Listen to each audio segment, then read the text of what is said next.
Well, hello, welcome to my stream. It's Saturday. It's my once a week late stream. um, yeah, my sleep schedule's been better, which is why I have most streams at 4 p.m. now. But yeah, welcome! Stream 2 of my affiliate push. Once again, pimp me out to all of your friends. Anyone who might be interested, tell them Yuzu is live right now. Tell them she's a cool, super cute robot with super cool art. And she's playing a probably fun game. um, honestly, you don't have to, only if you want to. I'm not forcing you, but you know. Would be appreciated. We're trying to make affiliate. I'm working hard, alright? I don't think I have anything to talk about today, really.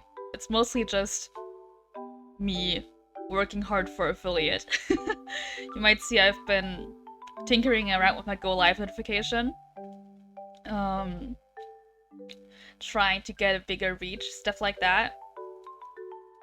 Also, sorry about the weird audio issues last night. I looked into them today earlier. I should have fixed it.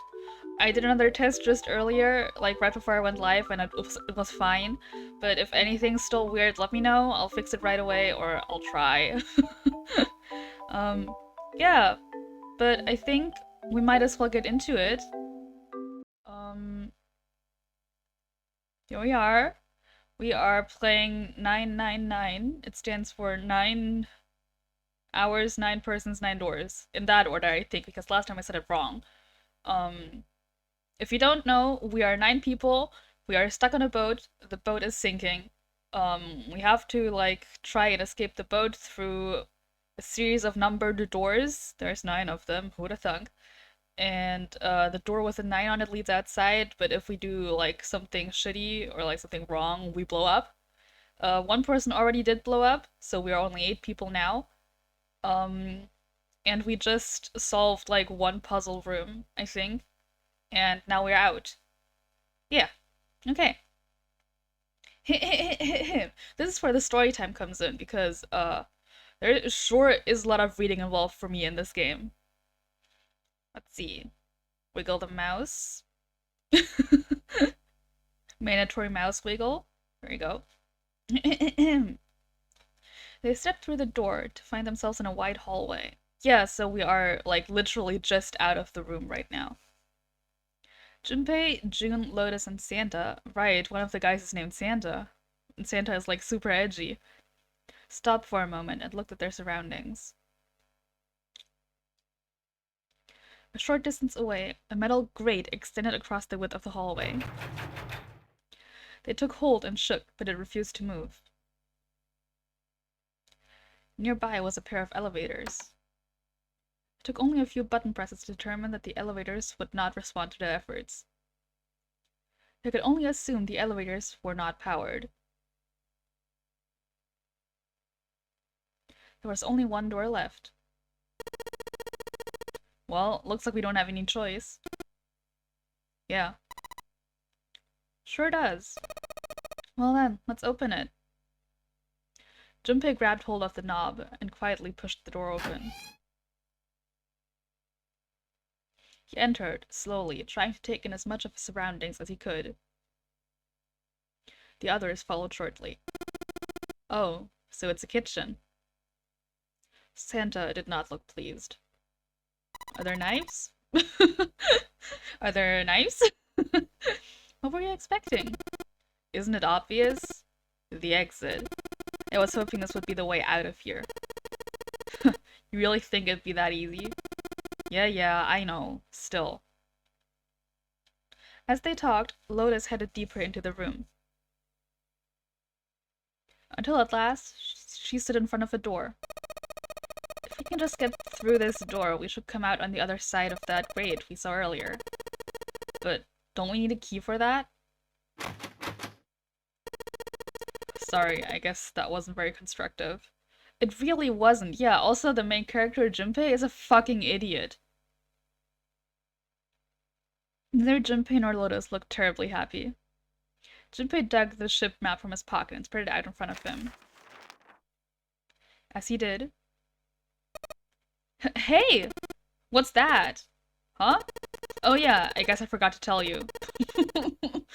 I found this a little while ago. So fucking dumb. He's such an idiot. God. It's a map of the B deck. Bitch deck. Or boob deck. Before Junpei could finish, Lotus snatched the map away from him. She ran her finger across it, muttering to herself. I knew it. See? Look. Junpei did as he was told. Santa and June moved over to look at the map as well. See? We came in here. If we go out there, then we'll be on the other side of the grate. With her finger, Lotus traced a path on the map. Oh wow, they're showing us! She was right. Satisfied that she had been correct, Lotus folded the map and handed it back to Junpei. He took it and slid the valuable piece of paper back into his pocket. There's a card reader on the right side of the door. That means the key card is somewhere in here, right? That seems the most likely. Alright, you know what we need to do then? Let's get moving! First off, I say we split up and look for clues. Okay. Oh! Yeah! Look at that animation! Seek a way out. That's so unnecessarily dramatic. I do kind of love it. Plate? Those 9 plates look pretty expensive. They're plates for appetizers. Remember, appetizers usually come in square plates. Okay, well excuse me, you princess. 1, 2, 3, there's 10 of them. If you flip these over, they look like hats. You're so fucking stupid! The middle is super deep for a plate. It's for soup, you dumbass! They're soup plates. They're made that way so that the soup doesn't spill. If we ever get out of here, you should treat yourself to a nice dinner out. What makes you think a poor college student has the money to do something like that? Honestly, the same. I think there are 15 of these plates. I'm assuming they're for seafood. The hell can you tell that? They look just like any other plate from the 99-cent store. If you ever take a lady out to dinner, you're going to embarrass yourself. I feel sorry for June. Whoa. Why the hell are you bringing up June? The lady doth protest too much, methinks. Who wrote this? You are not terribly subtle. So how did you know there were 15? There's a bunch of little wavy ridges on this plate. Those plates are for serving meat. Ugh, you really are ignorant, aren't you? Come on, it's not like I need to know this crap. Jeez. Let me click it. God. The way this emulator works with the cursor, it sure is a pain in the ass. There's a voucher at the end of the counter. This voucher doesn't match the number of plates on the table. It says appetizer 9, meat dish 10, soup A, seafood dish F on the voucher.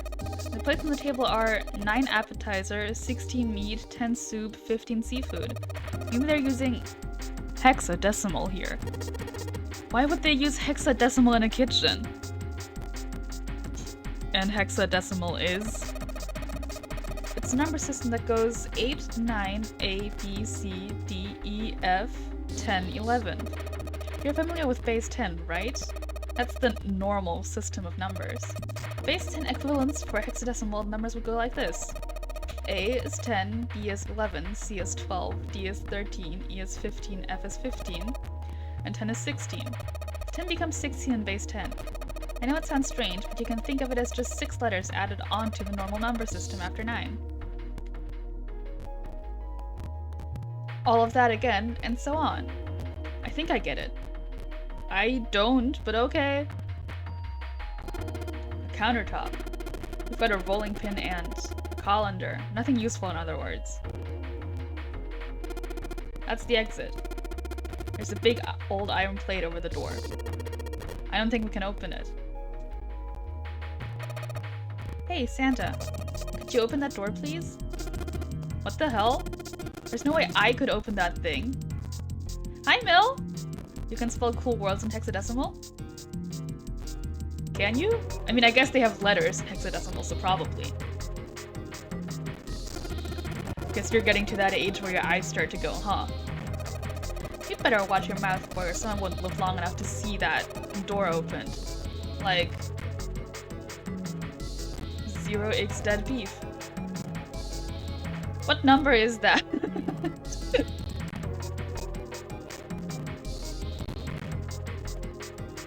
I just got the two of them on edge. You gotta get out of here and fast. It's a tank with a pipe coming out of it. Nothing really that special about it. Lamp? There's light hanging from the ceiling. Wow, thanks for that info. That's the exit door. The door is locked. It won't open. Okay. You don't know, but it was the debug volume of a system we worked on once. It was noticeable memory dumps. It is very memorable. Dead beef. Isn't all beef dead by definition of beef being meat not on the cow, or is meat on the cow also called beef? Questions. Questions. There are some bottles of seasoning in here. All we've got here is a pot and frying pan. Oh, and a pressure cooker. Damn. Well, I guess we can use some of those as weapons. What kind of an idiot are you? That's what I've been saying. You're gonna run around holding that thing while you're looking for the dead? Hey man, it was just a joke. Why so serious? Huh, he's Joker-fied! I don't even have an air fryer.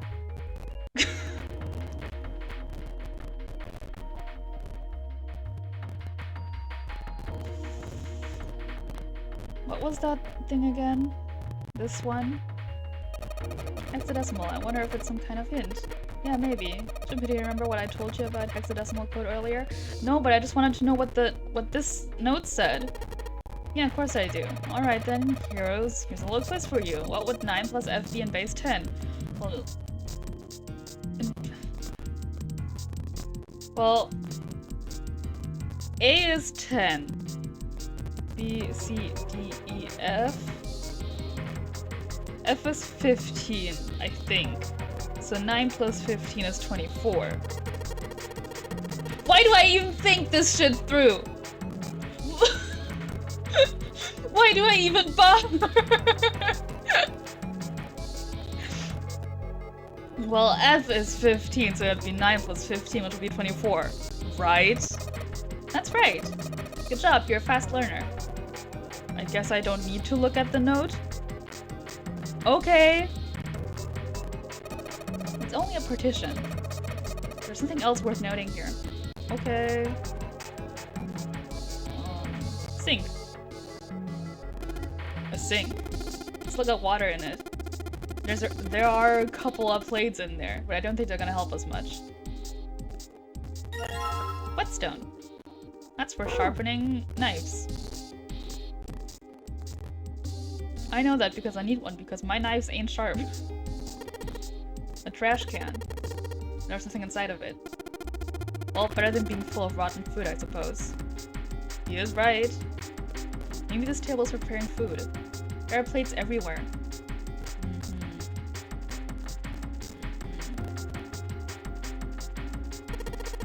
Alright, it's going. Do you think this was all part of Zero's plan? Probably. Kinda hard to believe there's a chef on board somewhere. Wonder what this drawer is. Maybe you should open it! You see the metal grate on top of the grill? They make it like that so the fat and juices can drip off of the meat while it cooks.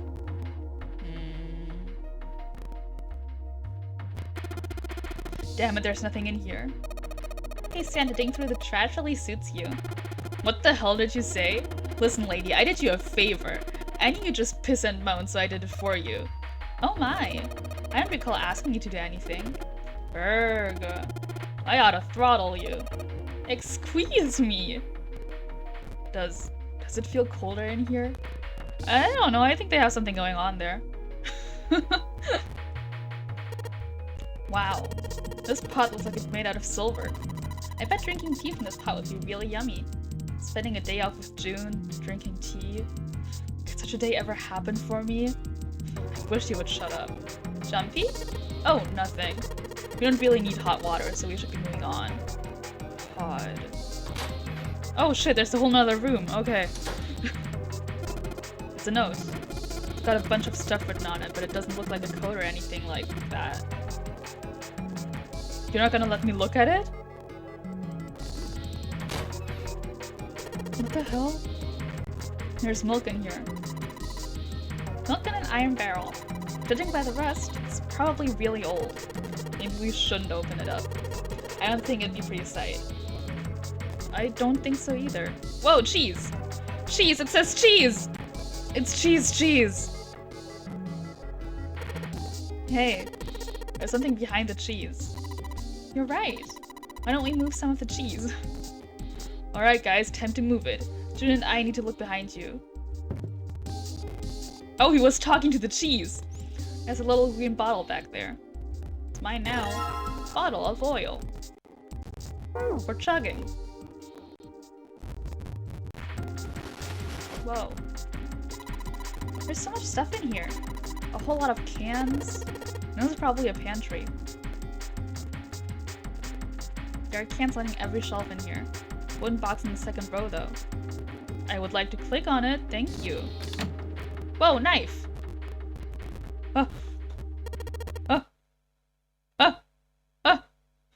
I'm ready! A rusty knife. I don't think we'll be able to use it while it's like this. The knife seemed important, Junpei thought, but it wasn't going to be much use the way it was. It's futile. What? Futile? You know, a waste, useless, pointless. That's... I mean, yeah, but I don't think that's the appropriate word to describe this knife at the moment. Any particular reason you wanted to bring that up? Oh, no reason really. I was just thinking about futility. You're stuck on a boat that's sinking! Don't you have anything better to do?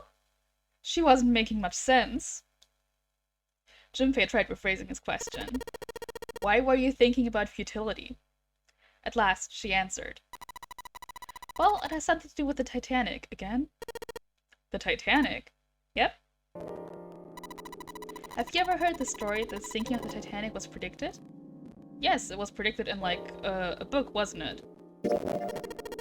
Oh, yeah, I know what you're talking about. It was a novel that had a bunch of stuff in it that described the sinking of the Titanic before it actually sank. Yeah, that's the one. The title of the novel is Futility. It was written 14 years before the Titanic sank. But... I know. I mean, I didn't know the name of the book, but... the story was the same, right? It was just like what happened on the Titanic. Yeah. Well, I heard it was all a hoax. A hoax? I heard that the stuff that matched up the Titanic so well was actually added after it sank. Apparently, the only thing that was the same originally was that a boat ran into an iceberg and sank. But the novel was published in 1898, 14 years before the accident. Like I said, that was the first print of the book. 14 years later, the author heard about what happened to the Titanic. He figured that was his chance, you know? He just went back and changed some stuff in his novel, so that it matched the Titanic exactly. Surprised by Junpei's response, Jun seemed rather taken aback. So, Junpei doesn't know what the book is called, but knows exactly the theory about what happened with the book. But really? Really? There's no such thing as premonitions or any of that stuff. For a moment, Jun looked very unhappy, more so than Junpei thought was normal for such a discussion. But it lasted only a moment. With no apparent reason, she suddenly looked up at him, alarmed. But, that wasn't the only book that predicted the Titanic sinking. It wasn't? Yep. There were two other similar stories written by a man named William Thomas Stead. both of them before the accident. One in 1886 and one in 1892. Stead wrote 2 stories that had striking similarities to the Titanic's disaster. In one, 2 ships collided and many of the passengers died because there weren't enough lifeboats. In the other, a ship collided with an iceberg and sank. 2 people quote Wikipedia at each other. That really is just this whole game. Sometimes it's more than 2 people. Sometimes it's 3 people. But also you're not sure if it's actual Wikipedia or made up. It's probably a mix of both. Because I have heard of that first novel. I don't know. I mean, I'll give you that, it seems a little weird, but pretty sure it wasn't too uncommon for ships to hit icebergs back in the day. Or even other ships. Right. I knew you'd say that. Huh? But what if Stead had some sort of special powers? To be more specific, what if he had the ability to do automatic writing? What? Automatic writing? Guys, I can't stress this enough. You are on a boat that is actively sinking. You have bombs in your body that will detonate in like less than 7 hours. I can't stress this enough. I feel like you're focusing on the wrong things here. It's like, oh, my house is on fire. Let me just real quick Google fucking the story of this one fucking other house that burned down 15 years ago. It was strikingly similar to my house burning right now because they were both in fact on fire.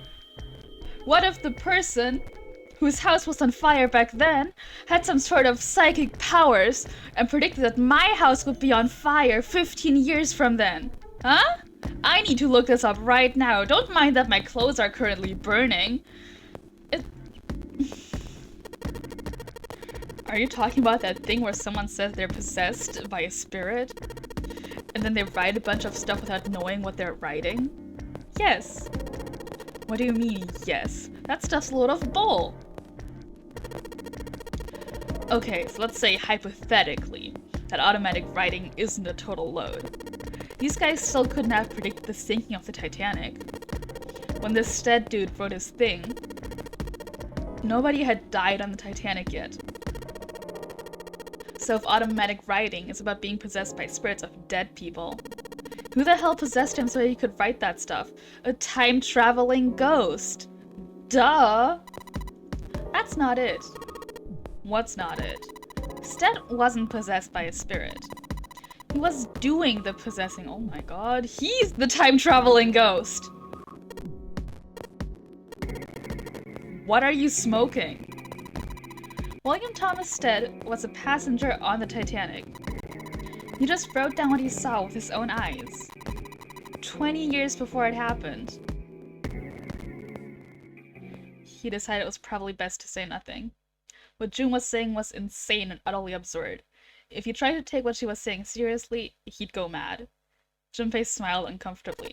Well, why don't we talk about this some other time, okay? Huh? But... Her voice trailed off, and she glanced at the floor, troubled. Tap, tap. Junpei tapped June gently on the shoulder and awkwardly reached around her to pick up the knife from the box. Well, let's sharpen it. Maybe I'll use the whetstone to sharpen the knife. That sure is what I had in mind. The blade of the knife is getting sharper by the second. I should be able to cut something pretty good with this. Neat. Can I flip this sheet? Nope. Okay.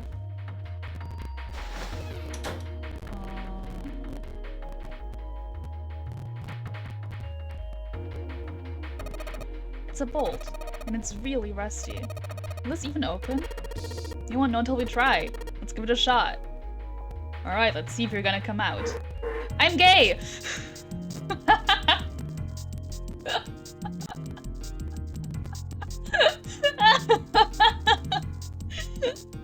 Damn, no dice. Well, let's put some oil on there. This bolt's rusted in place. It won't budge. Of course! Maybe if I put some oil on it. Hey! Just a little bit of oil and... Come on. Come on, you little son of a bitch. Kinda gay to put oil on this shaft-like thing, don't you think, Junpei? Kinda gay. Whoa! Ha! Yes, got you, you little bastard. You did it, Jumpy. You're so smart. Uh-huh. Whoa, it's the freezer. As Junpei walked into the room, a blast of cold air washed over him. Almost instinctively, he folded his arms tight across his chest, doing what he could to conserve body heat. Brrr, it's cold in here. What is this place? Are you blind? It's a freezer. Santa's teeth had already begun to chatter. Wow, it's just like where he's from on the North Pole! Hardly surprising. The freezer was far too cold for someone dressed as he was. Lotus, however, was in an even worse situation. Oh, no way! That's way too cold for me. I'll freeze solid in seconds. Sorry, but I'm afraid I'll have to pass on this one. I'm going to leave the rest to you. And with that, she ran out of the room. As Lotus left, June came in. Whoa, it's really cold in here. White puffs of steam hovered in front of their faces as they talked. June had already started to shiver. Hey, you don't need to be in here. You had a fever just a little bit ago. You should stay outside. We got this. Don't speak for Santa, man. He looks cold. No, I'm fine. My fever's gone now. But Junpei had scarcely opened his mouth when the thunderous sound of metal upon metal rang out from behind them. In unison, they spun around to find that the door they had only recently come through was closed. That's not good. Junpei rushed to the door. Desperately, he grabbed hold of the doorknob. That one's also L-shaped. Ow! It was cold. Beyond cold. Merely touching it was painful. The doorknob had been frozen solid. Quickly deduced that the pipe next to the door had ruptured. Water released by the rupture had hit the door and frozen instantly. Santa shoved Junpei aside and pounded against the door. Hey, Lotus! You're out there, right? Open the door! She wasted no time responding. What do you want? What's going on? The door won't open. Try opening it from that side, please. Ugh, fine. If you say so. Hold on. Soon they could hear Lotus on the other side of the door. Nrrr. Arg. Oh, she's a pirate now. Nrrg. Then the grunting ceased and they could hear light panting, as if from exertion. It's no use. It won't budge. We've got more people in there. You figure it out.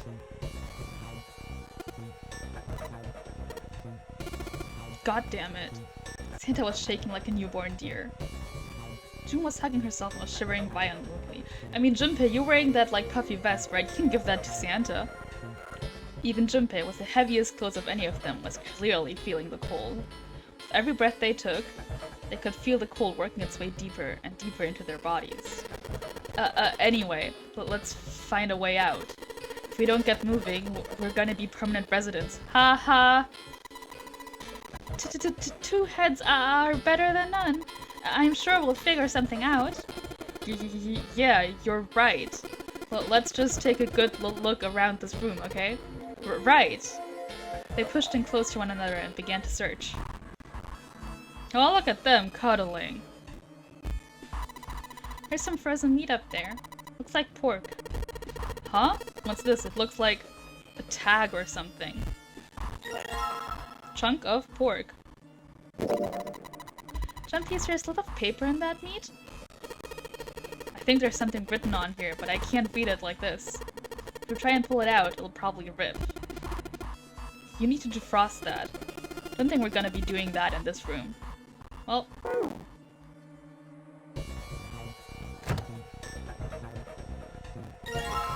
Dry ice.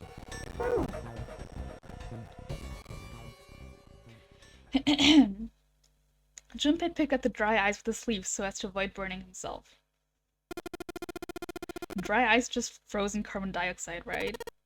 Yeah, it is. I wonder how warm it has to get for it to turn back into gas again. Hell if I know.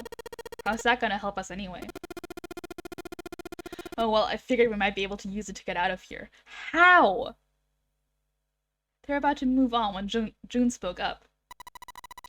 Carbon dioxide sublimation point is minus 109 degrees. Any warmer than that and it'll turn into gas. Any lower and it becomes a solid. Once again, she sure is looking at Wikipedia. Junpei looked at her, dumbfounded. How do you know that? Well, actually, I have Wikipedia routed directly into my brain, so anytime I need any kind of information, I can just go on there and look it up. Teehee! Despite my looks, I'm the the queen of random knowledge. Looks bad to mess up when you're showing off. Argle mouth. Oh, you're so cold your mouth's going numb? Yeah. What's white? You're just doing that on purpose, aren't you? June giggled and did her best to hide her guilt. At least she was still feeling good enough to jig around, Junpei told himself. Come on, guys, don't you think that's kind of weird? I wonder why it doesn't turn into a liquid first. Santa was now shivering at an astounding rate, but his curiosity seemed unaffected. Junpei, however, was not in the mood to discuss science. I want out of the freezer now. His patience was wearing thin. How the hell would I know? And how the hell is that gonna help us get out of here? We don't have time for this crap. Actually, Junpei stopped mid-sentence, surprised by June's interjection. Under enough pressure, carbon dioxide will turn into a liquid. This isn't really a good time for chat about science. But I was wondering the same thing. Wondering what? Wondering why carbon dioxide doesn't turn into a liquid unless it's under pressure. Right? It just seems weird. Water is a liquid between 32 degrees and 212 degrees. Why do you know that? Why does everyone on his boat just have this random, incredibly specific knowledge? Or is that something that everyone knows and I'm just dumb? So why isn't that the case for carbon dioxide? Well, carbon dioxide isn't water. H2O and CO2 are pretty similar. No, they're not. They're totally different substances. Look, guys, if we keep this up, we're just gonna freeze to death. You good with that? You wanna die talking about sublimation and gases? Because I sure as hell don't. Now he has his priorities down. That's the only time he ever has. He fixed both of them with a glare. Now let's get back to work. Assuming you don't want to end up like a pair of ice sculptures. Jimmy turned around, the problem dealt with. Or so he thought. There's a kind of ice that doesn't turn into a liquid when it goes above 32 degrees. Huh? I heard about it. Its melting point is 96 degrees. Its melting point is 96 degrees. You mean there's water that freezes at 96 degrees? Yeah. Well, you could also look at it as ice that won't melt until it's 96 degrees. Water that freezes at 96 degrees? Yes, you have said this 4 times now! Ice that won't melt until it's 96 degrees. I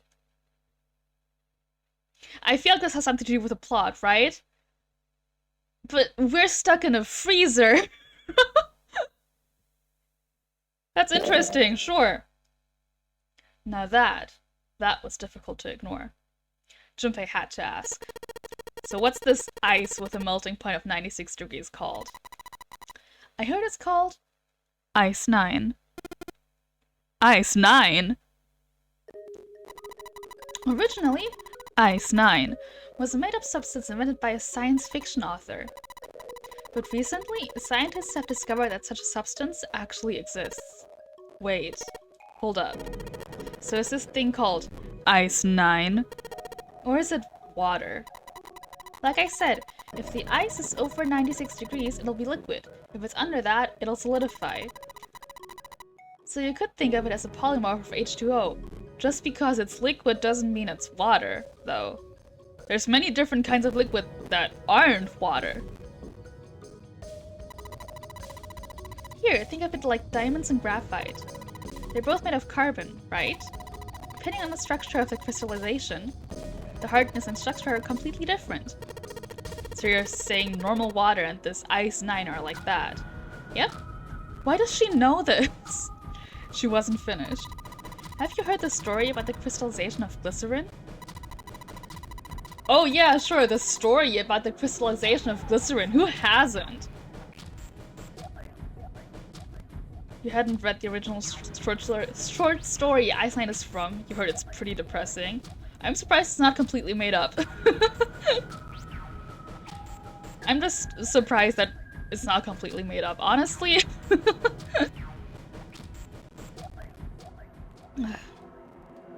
For 150 years after the discovery of glycerin, people cooled it, warmed it, and did all sorts of things to it. Whatever they did, it never crystallized. However, one day in 1920, real Iceland is actually a completely different thing if you remember correctly. That makes sense. Some glycerin that was en route to England by ship was discovered to have crystallized during the trip. Naturally, scientists worldwide wanted to research this new, crystallized form of glycerin and began asking for samples of the seed. A seed is, of course, a sample of the original crystallized substance. With the seed crystal, further crystallization of glycerin would be a simple matter. However, something very strange happened.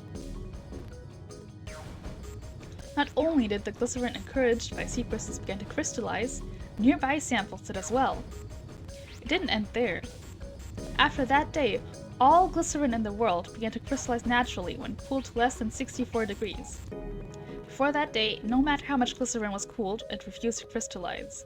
But once the crystallization had begun, it was almost like, how do I put it?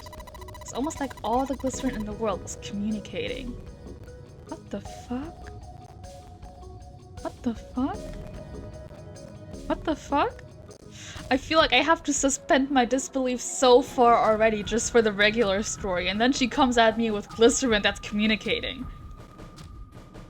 I also, anytime they talk about the temperature, I have no fucking clue what they're talking about. I think in metric. My mind uses Celsius. I don't know what a fucking Fahrenheit is. Communicating in some way that we can't sense. Same. Yeah, Europeans. Europeans unite. 96 degrees. 100 is... No, 100 is not the boiling point of water. 100 is really hot for human beings, right?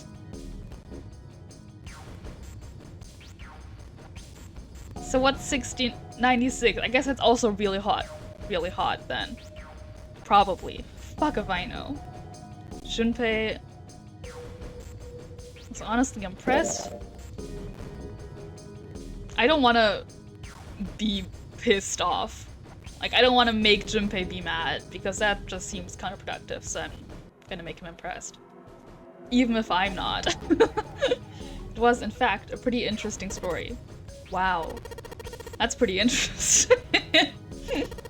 But, what does that have to do with Ice 9?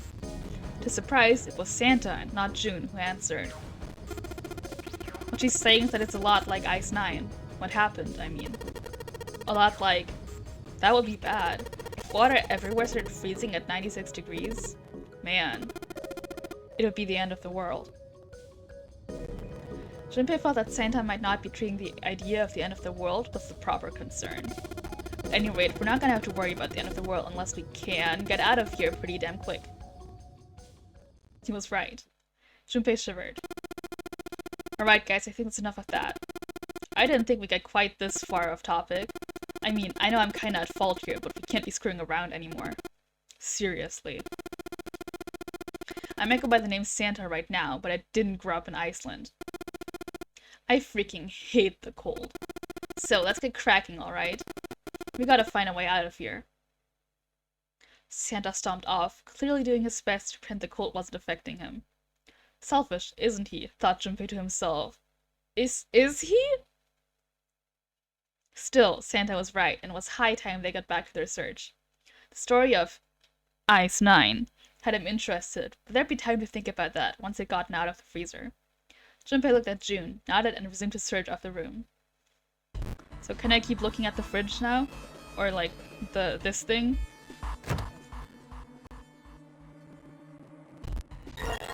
Frozen chicken! Why does Junpei just pick up random stuff?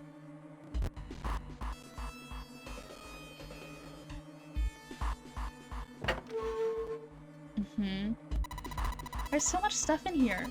Why don't we take some of it out, Jumpy? That was the plan. Sturdy rope. Storage area. It's a storage area, guys! Built into the floor like a small cellar. There are a couple of bottles in here. Water bottle. There isn't anything else here that looks useful. Okay, so I think I have all the items then. It's a thin pipe. There's water dripping from this pipe. Looks like when the pipe burst, the water hit the doorknob and froze it in place. This water actually seems almost warm.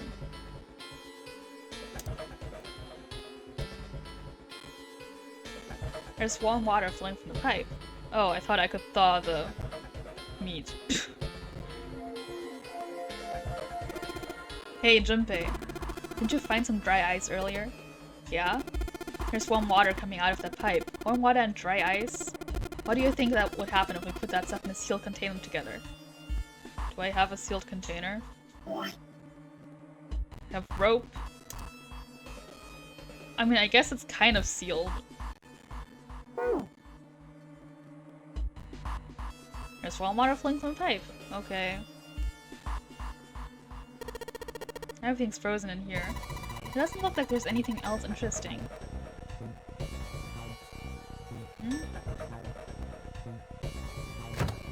Well, then I'm stuck. I think I have all of the items. Is there anything I could have interacted with that I didn't? Oh, can I combine the dry ice and the water bottle? No. Crush up the dry ice with the hunk of chicken. Hey! Alright, the dry ice is all in pieces now. Dry ice, crumbled. Put it in the water bottle. I'm gonna put these pieces of dry ice into the water bottle. Hell yeah! Look at me using my brain! I'm so fucking smart. There's warm water flowing from the pipe. Huh? Not yet, Junpei. We're not gonna get the result we want unless you can hook that bottle to the doorknob somehow. It's gotta explode right next to the ice on the doorknob. We need to figure out a way to attach the bottle to the doorknob. Well, I have rope. How lucky that this freezer has all of the things you need to break out of it if you get locked in it. And let's just tie the rope on here.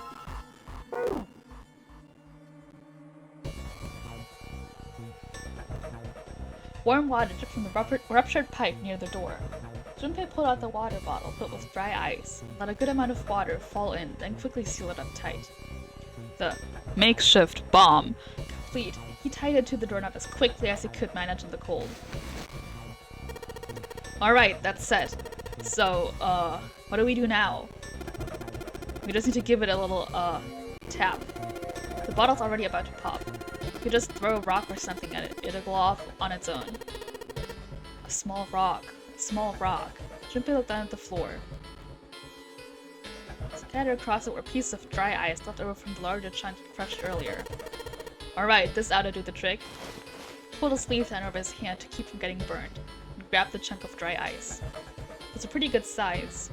About as big as a pool ball. Figured it would be just about the right size. Alright guys, stand back. Actually, we should probably hide somewhere. Both Santa and June looked at him with new concern. Where exactly do you expect us to hide, genius? It isn't feeling anywhere big enough. Yeah, there is. Look! Right here. You can hide in there. Junpei pulled open the door to the small cellar. That seems claustrophobic. Come on! Get inside, quick! Santa and June nodded and jumped down into the hole. Junpei quickly followed. In his hand, he could feel the chill of the frozen carbon dioxide, even through his sleeve. He tightened his grip, took aim, and prepared to throw. Alright, here it goes. 3, 4, 5... You're counting the wrong way! Oops! That is a really sad excuse for a joke, man. Sorry, dude. That hurt. Like, that physically hurt me. Alright, for real this time. You guys ready? Yes, whenever you're ready.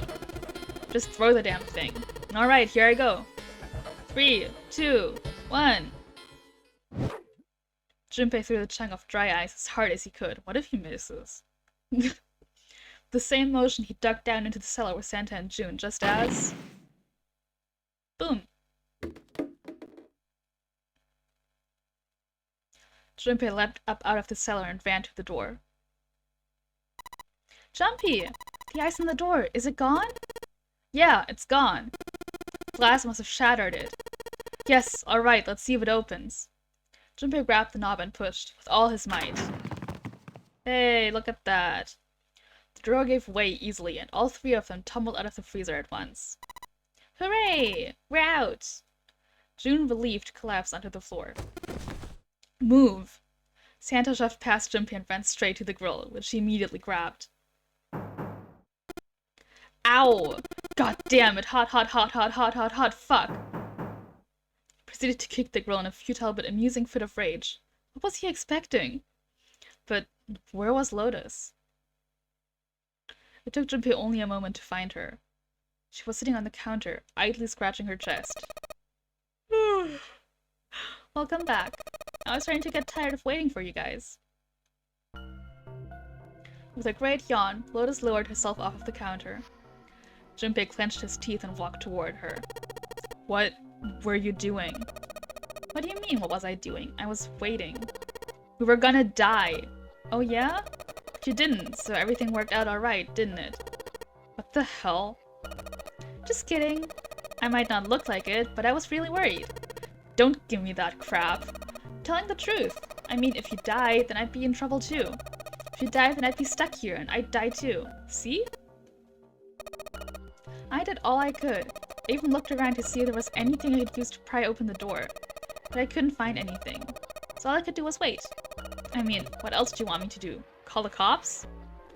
It was true that there wasn't much she could have done, but something about her tone. Junpei gritted his teeth. I mean, you guys spent like 5 minutes discussing dry eyes in there, so... I don't think it was like that much life and death. Fine. There's one thing I have to ask you. What's that? You didn't close the door, did you? What? You think I closed the door on you? I'm really impressed that, like, within the really minimalist animation they gave these models, they gave her titty bounce. I'm impressed. Not even in a bad or in a good way. I'm just impressed that they had their priorities set this way. Why would I do something like that? It closed on its own. I told you before, if you die, then I die too. She was right, and Junpei knew it. Without them, she'd be in very serious trouble. It seemed that an accident was the only explanation for the door's closure. Lotus had really wanted to kill them. All she would have had to do was to bar the door from the outside. And she hadn't. Well, she hadn't done anything. The most she was guilty of was laziness, or negligence, not attempted murder. Junpei swallowed his anger, and did his best to apologize. Well, I'm sorry. I'm sorry I doubted you. Hmm? Oh, yes, well, that's alright. As long as you understand. Lotus looked away and twirled her hair between her fingertips. Sentence against the grill complete, Santa swaggered back toward Junpei and Lotus. Hey, no more screwing around, you two. Break time's over. Especially for you, lady. You've just been sitting on that fat ass of yours while we were freezing to death. How rude. I was plenty busy. Yeah, how about you put all that energy into something besides bitching? Let's go. Damn. I wish someone would tell me I have a fat ass. Where was the grill? There. Meat. Guess I'll put this meat on the grill. Hey, what are you doing? What are you going to do if the paper burns? Come on, I'll be fine. I mean, it's not like it's gonna burn right away, right? You just gotta keep an eye on it, and the paper will be fine. Well, they can argue all they want. I'm gonna keep an eye on this pork. Me when I'm cooking. Cool, looks like it's about time. I'm gonna try taking the paper out. Jumpy, be careful. It's sweet of her to care, but I know what I'm— Ouch! See? I told you. Hey, what the hell are you doing? Hurry up and take the paper out. It's not coming out. This thing's frozen stiff. I can't get it out. So are you going to have to cut the meat? Yeah, looks that way. Well, good for you. I have a knife. Alright, now that I've sharpened the knife. Yes, I cut the pork. Awesome, Junpei. Now we can cut out the paper. C plus 10 plus F. Pork note. Okay. I still don't get why they would use hexadecimal just in a kitchen, but you know. C plus 10 plus F. So C. A is 10. So C is 12. Oh. This is probably what you're supposed to use to enter the password. Maybe if you put in the right number, it'll open the oven door. Junpei, maybe the note you found earlier. Yeah, I know. Do you know how to enter those numbers? I think E is for enter and C is for clearing. So basically when I'm ready to submit an answer, I press E. You know that meme with the E? E. So if I screw up, I just press C, right? Wood is nodded. Alright, let's give it a shot. So, C was 12. Then 10. I forgot the last letter. Huh? This is weird. Hey, you were just punching in random numbers, aren't you? No, I went back to look at the letter. The note. Maybe you just enter it like I said in the hint. Shut up. Shut up. I'm looking! Pork note. C plus 10 plus F. Okay, plus F. So C is 12. One time my yes. I understand. So 12. 10. F would be, once again, A is 10. So F is A, B, C, D, E, F, 15. Yeah. You know the meme that's F and the one that's Kermit saying H, but I don't think I know 8. E. E isn't that with the Markiplier Farquaad? Hold on. I'm gonna enter 15 real quick and then I'm gonna Google it.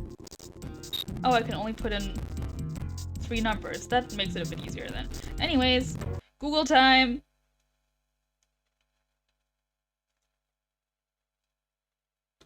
Markiplier E. Or Marquad.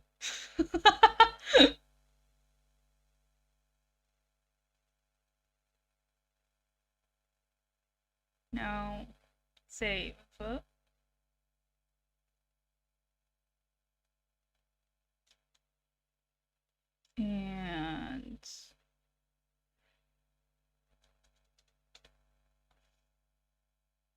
And you think you've seen it somewhere? Probably. It's real popular.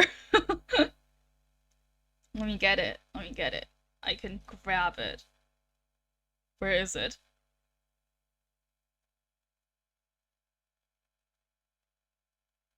Why is there something from 1984 in my downloads folder, but not the fucking Markiplier meme? What's going on?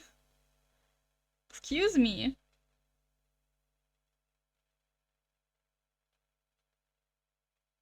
Can I help you? Markiplier E meme. Now I've looked it up, now I need to show it.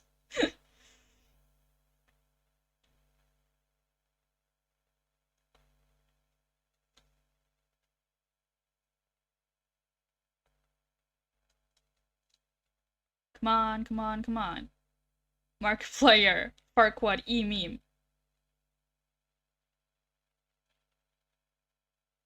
There. Jesus Christ. Why was that such an ordeal?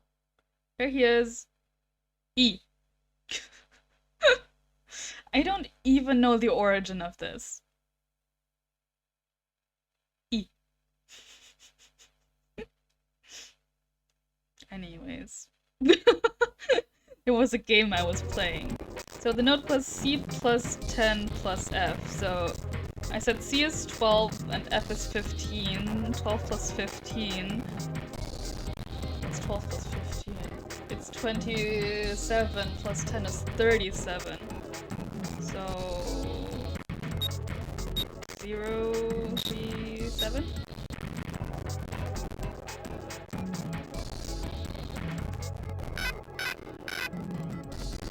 Or not.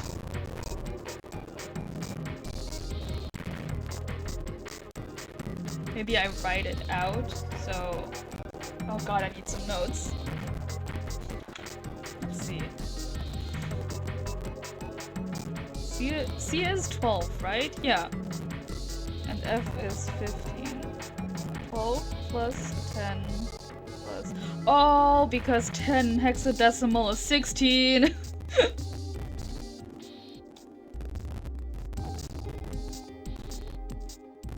Plus 15. So it's 12 plus 16 plus 15, which makes 30, 40,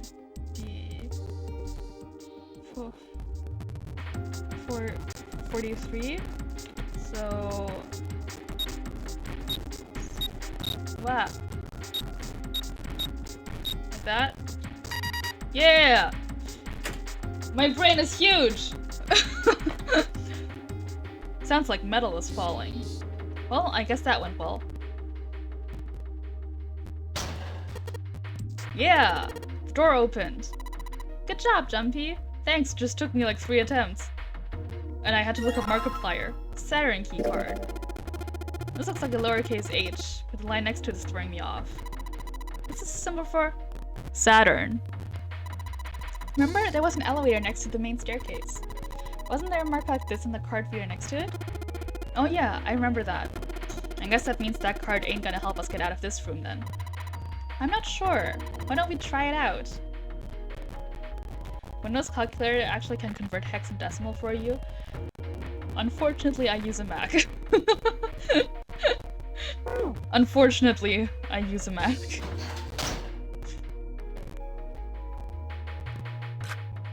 Yay! Yes! I think it's unlocked now. You did it, Jumpy. Let's get out of here. Yes, let's go. I did it! I found it! The door! I love how they choose to say you found it and not you escaped or something. They stepped out of the kitchen and into a hallway that looked rather familiar. You solved my ice... I solved their ice puzzle! The metal grate stretched from wall to wall. Beyond it were 2 elevators at the entrance to the kitchen. They had entered the kitchen from one door and come out the other. That meant their map of the ship's interior was accurate. They laid the map out in front of them and began to discuss their next step. There were 4 possible routes. A, B, C, and D. Wow! So, let's see. This room was the kitchen. And we had come through here. I assume that's the hallway we came in through. Where the dead was and shit. We're here now, so... First, A and B.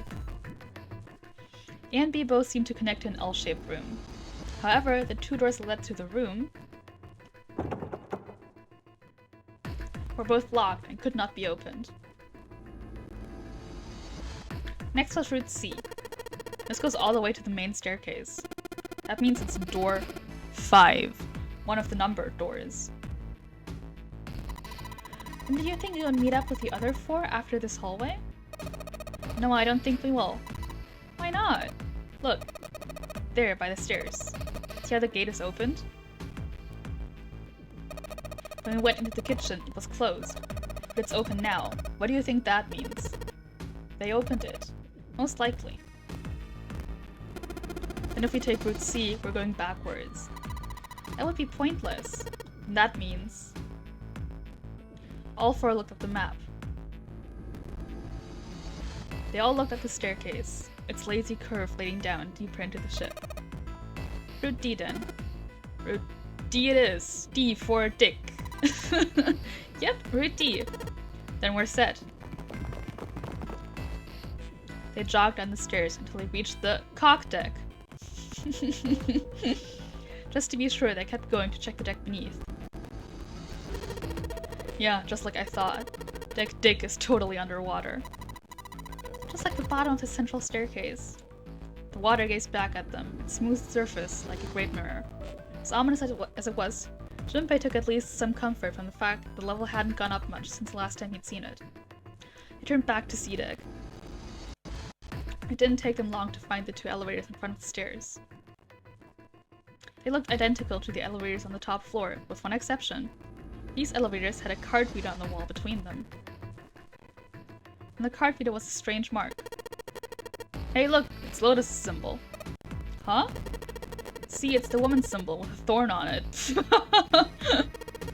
That seems like... Oh jeez, he's murdered.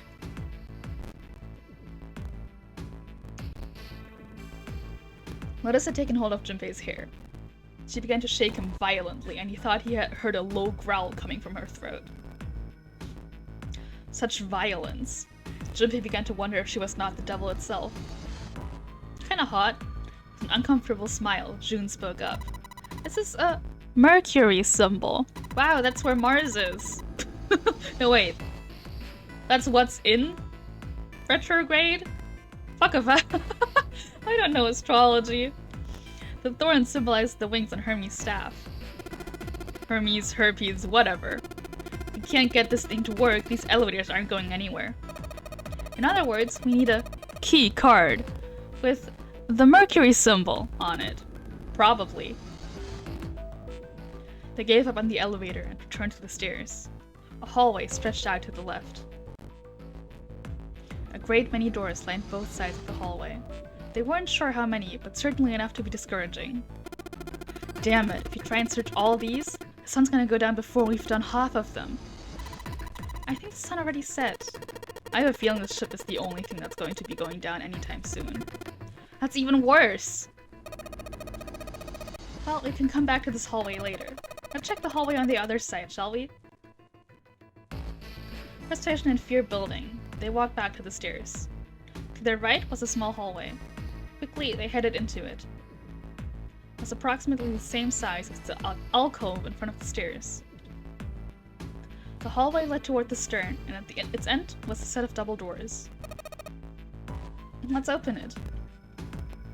Junpei nodded and grabbed the one closest to him. He gave it a small tug and felt it move. It was unlocked. Thrilled to have found an unlocked door, he threw it open. Hell yeah, 3D door animation!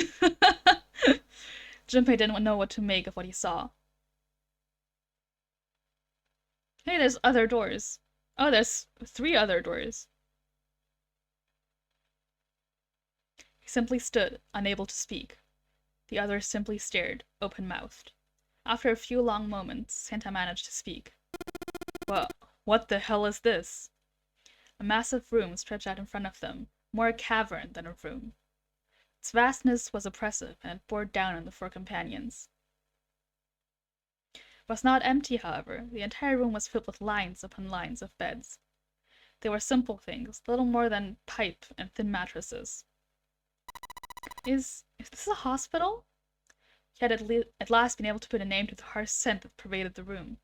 The room swam with the harsh, biting smell of antiseptic. In the center of the room were shelves stacked with medicine and a number of medical devices, the function of which Junpei did not know. More importantly, however, on the back wall of the room were 4 doors. 3 of them were emblazoned with large single-digit numbers made with thick, red paint.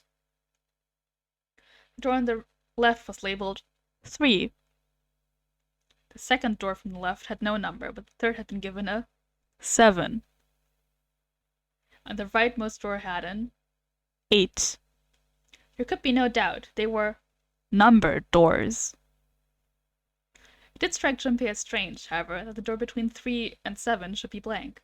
What, he wondered, could it mean? Let's take a look at the doors. Yes, that sounds like a good plan.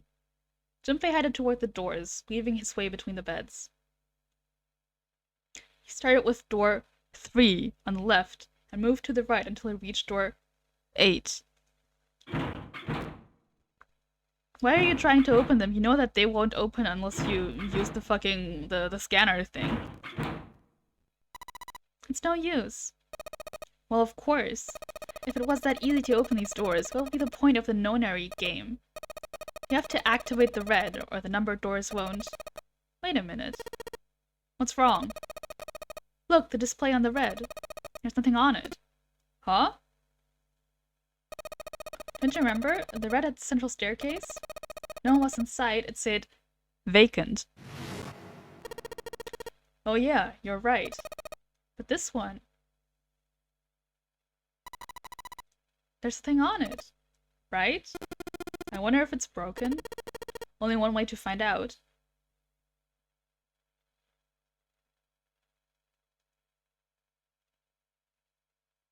It didn't respond. All 4 took turns placing their hands over the red, but it refused to respond. They pulled at the lever, and still it did nothing. As they soon discovered, it wasn't only the red for the door 8 that was behaving strangely. The red on door 7... oh, fuck. I keep forgetting to do the effect. Also refused to respond. And door 3 was similarly silent. None of them would respond.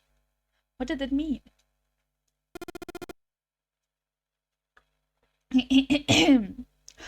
I knew it. They're broken. Zero sure sucks at maintenance. No, that's impossible.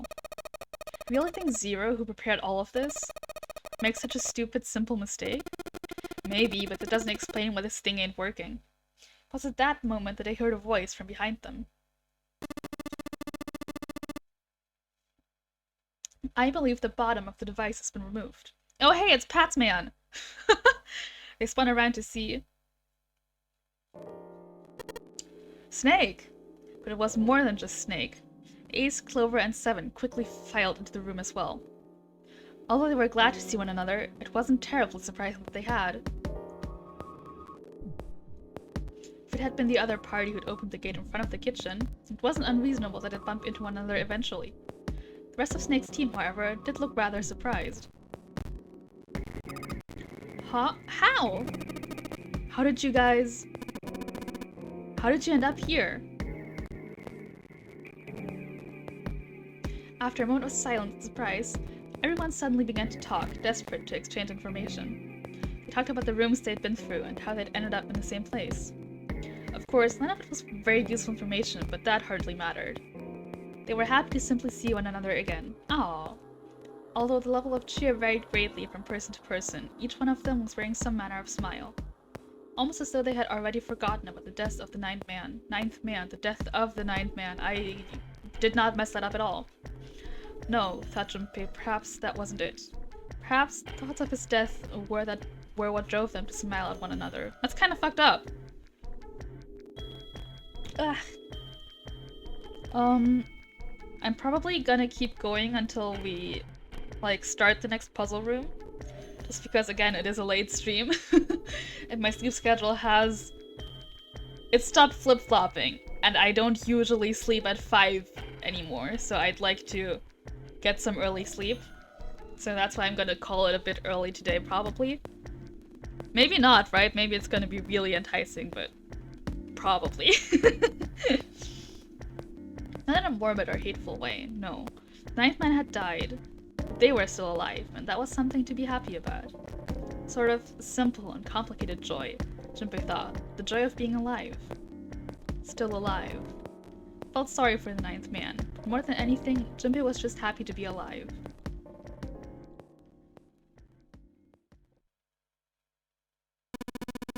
There you have it, or half the story. His part finished, Ace fell silent. For a moment, Junpei was silent in thought, then he spoke. Okay, let me see if I've got this straight. When you guys got here, the bases for the reds were already gone. And you looked all over this room, but you couldn't find anything. So you figured there might be something in the hallway with all the doors. So you went and had a look. Yeah. While you were looking around, you heard voices? Uh-huh. So you followed the voices and came back here. Indeed. That was how we found you. Junpei examined the 3 reds again, just in case. On the bottom of each was a long, thin gap. It looked like a slot for something, probably something electronic. Well, this isn't good. The red isn't active, we can't keep going. Well, what about the hallway over there? Isn't there anything else we can go? Anywhere else? No, there isn't. There are plenty more hospital rooms, but nothing else. Hospital rooms? That's what's behind all those doors? Yes. There are a number of individual rooms, in addition to this large one. There was a door at the end of the hallway, but it was locked. There was an astrological symbol engraved near the keyhole, however. I was able to get a good, feel of it. I believe it was the symbol of Jupiter. Not again. Those goddamn things are everywhere. I wonder what they all mean. For a moment, everyone was silent, deep in thought. While we're asking what things mean, what's the deal with this room? I mean, I thought this was a cruise ship, but I can't imagine a cruise ship would have a hospital like this. Wasn't that a thing for, I think, the First World War? Where they repurposed a lot of cruise ships as, like, hospital ships and stuff? Wasn't that also what they did with one of the sister ships of the Titanic? Right? Didn't they talk about that on fucking Puppet History? Of all people, it was Seven who answered, and with calm confidence. Well, I figure it's probably a hospital ship. Chances are it's the Gigantic. Sounds vaguely familiar? The Gigantic, that also sounds vaguely familiar. Like, that might be the sister ship of the Titanic that they used for a hospital ship. So did everyone else. Oh, Junpei looked confused, so did everyone else. What is this Gigantic? Seven knit his brows for a moment, then began to explain. The Gigantic. Well, I'm gonna take a sip of water before that. Oh, I still have my knife up. Let's, put that away. And now take sippy.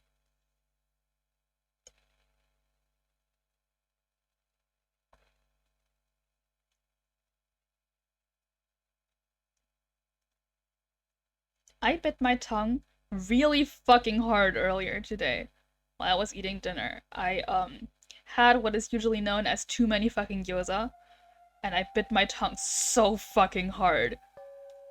Like, it actually bled and hurt like shit. And it still hurts. He explained that she had been a sister ship to the Titanic, built in the early 20th century. The Titanic had 2 sister ships, who were identical to one another in nearly every aspect.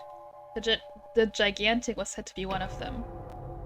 She was initially intended to be a passenger liner, like the Titanic, but soon after the ship was launched, the First World War began. She was pressed into duty by the British Navy as a hospital ship. Yeah, just like I said! Sometime later, the Gigantic was damaged by a German mine in the Aegean Sea. She managed to run aground after the incident, and consequently was not sunk. What then happened to the Gigantic after her fateful encounter in the Aegean Sea? One theory ran that a man named Lord Gordain purchased her. Lord Gordain, it seemed, had been one of the few survivors of the Titanic tragedy, and that trauma had turned him into an obsessive collector of all things related to the Titanic. As his obsession deepened, he began to desire the Titanic itself. That, of course, was impossible. The Titanic lay at the bottom of the Atlantic Ocean. The Gigantic, however, had not suffered such a dire fate. As she was identical to her sister ship, she caught Lord Gordain's eye. So you're saying this Lord Gordain bought this ship? Yeah. At least, I think I am. That's impossible. Nowhere we're in some boat that's almost 100 years old. Pipe down, just pay attention. What, that's it? Well, have you got any proof? Proof? Proof that the ship is really the gigantic. Well, the ship's got stuff that's like the Titanic and a hospital ship, so I just figured. Oh, for goodness, don't tell me that's your only reason. No, I've got more. Like? Well, I mean... Seven looked around desperately, doing anything to avoid meeting Lotus's piercing stare. He scratched his head for a moment, then gave up. Finally, he opened his mouth. I don't know. Lotus sighed and shook her head. I guess your memory isn't back yet, is it? Yeah, sorry about that. Hey, wait a minute. Memory isn't back?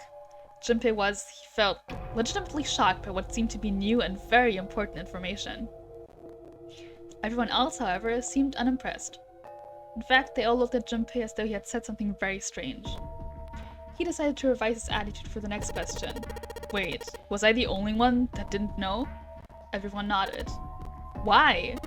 Oh, yeah, I guess I didn't tell you, huh? I told the rest of them before we went into you on the stairs. Told them I couldn't remember a damn thing from before I woke up. What? Then, almost as if to save Junpei from further embarrassment. Bong bong. A bell began to ring from far away. It sounded as though it was the clock at the main stairway. Junpei counted each chime carefully. 10, 11, 12.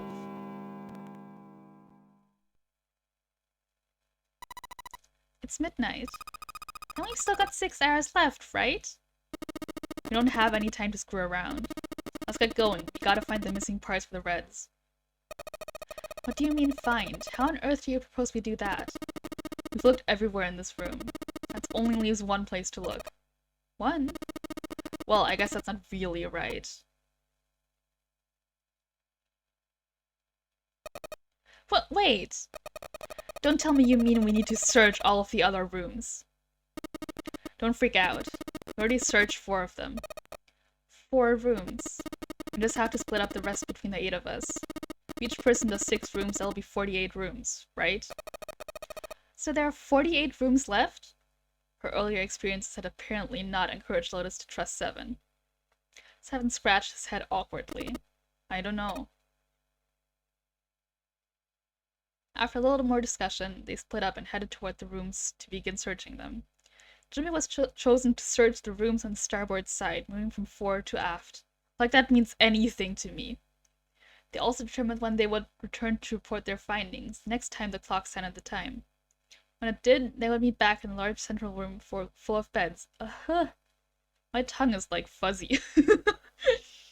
If, during their search, any of them were to locate the missing component, they were to yell for the others. If the strategy failed, they returned to discuss their options later. The details decided, left to begin searching, and I will leave for a bathroom and water refill. I will be right back!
have new water. I had a little bit of honey to get rid of the fuzzy tongue that I was having. Milk, you were contemplating more tea as well. I hope you got your tea. Do let me know what kind. Right. We had just left to begin searching. Out into the hallway they went, each to the rooms they'd been assigned. However,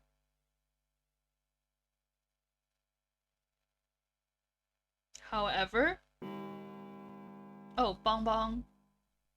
He got a strawberry and cucumber with green tea and aloe vera tea. That sounds so good. That sounds genuinely so good. I'm a little bit jealous. From far away, Junpei heard the bell ring. It did so only once. It was 1 a.m.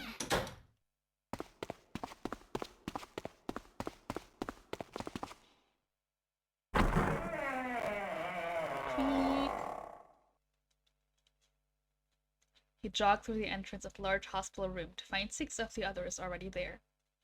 Ace, Santa, Clover, June, Seven, and Lotus. So, who's missing? Snake? Pat's boy is missing. Is there anyone else? That's 6 plus... No, that's... yeah. They had gathered in front of door number 8. Or perhaps, to be accurate, they had gathered in front of the red next to door number 8. Had one of them found the missing piece? What happened, guys? It was June who answered him. Jumpy, look! She was pointing at the red. Pushed through the others until he stood in front of it. Immediately, he knew what she had meant. A display on the front of the red read vacant. Junpei sighed. Come on, guys, who was it? I thought we're supposed to yell if we found it. Well... Junpei wondered why she was hesitating. The others looked as confused as June, but kept their mouths shut. What the hell? What is up with you guys? They all knew something he didn't, and Junpei wasn't about to leave things that way. He's such a fucking asshole. He's such a fucking asshole. Finally, Lotus frowned and spoke. Well, that's the thing. We don't know. You don't know? When I got back, it was already like this. There was someone else here. That means I was the first one back, but the missing parts were already back in the red. Junpei looked at the bottom of the red again, just to make sure. The saw that had been opened on the bottom was now covered with metal. Clearly, whatever had been missing had been returned. What about the other 2? They're the same. Junpei quickly examined the other 2 boxes. Satisfied they were also repaired, but still very confused, we returned to the others. Alright, I just want to be sure here. Nobody has any idea what the hell happened here, right? Well, Snake's missing, so I assume Snake had something to do with it. Ace and June nodded silently. Also, did they just... Since their plan was for everyone to split up and every person to take 6 rooms, did they just send the blind man to look through the rooms? Seven raised his hands as if to say, not me, and Senna just shrugged. Only Clover lowered her head and did nothing. Huh? Wait a minute. That was when he noticed. Where's Snake? Junpei kept his eyes across the room a second time, but Snake was nowhere to be seen. Does it mean that he found them? I have no idea. There's nothing to suggest it, but I have nothing to suggest he didn't either. I don't suppose we'll know until we can ask him in person. Well, whatever he did or didn't do, he's pretty damn late. What the hell is he up to? Maybe he's lost. Yeah, well, that seems likely. Dude can see. I don't know how he gets around in the first place. Clover raised her head. No, that's impossible! Suddenly, she was shouting. Yeah, my brother's blind, but he's got really great hearing. He can get around as well as anyone who can see. So he couldn't get lost. That's impossible! Clover had started to shake, and the knuckles of her hands had gone white. She spun around, but before she did, Junpei noticed tears welling up in her eyes. I'm gonna go look for him. The words were barely out of her mouth when she began to run. Hey! Hold on, Clover, wait! Junpei cried out to her, but he was too slow. You know, guys, I have a sinking feeling that Snake might be dead. It just, he hasn't shown up yet when everyone's meeting, and something mysterious is happening. I can't help but feel. Damn it. What should we do now? Well, the red is working now. No, we're not leaving 2 people behind. We should go look for them. Oh man, this ain't good. Oh yes, what an excellent idea. We just wasted a bunch of time looking for some piece of electronic junk. Now let's waste some more by looking for a couple of idiots. Then remain here if you feel you must, but there's no time.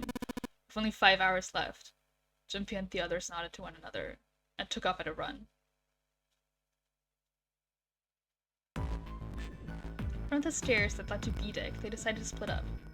They quickly assigned search areas and went their separate ways. Soon, only 2 of them were left. It was toward Junpei and June, who had been a few steps behind the others. Alright, we should go too. Yes, let's go. But where should we start? Let's see.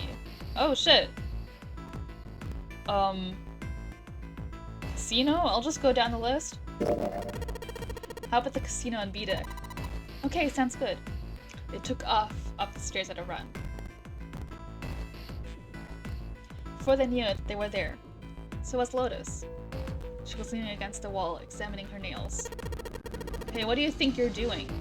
She glanced up at him, unimpressed. Isn't it obvious? I'm looking for Snake. I'm just not seeing it. Really? Maybe you need to look harder. Junpei didn't think that was the problem. Oh, by the way, I've got a proposal for you two. Care to hear it? Yeah? What is it? Well, I don't like to beat around the bush, so I'll get right to it. Why don't we team up? Team up? Yeah, what, you need me to explain it to you? I'm saying, why don't we go through a numbered door? Even if we wanted to, that's impossible. Why?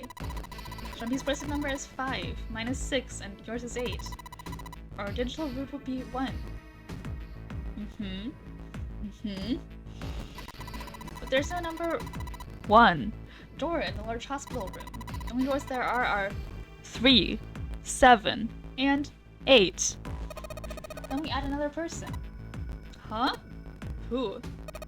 What, isn't that easy? 7.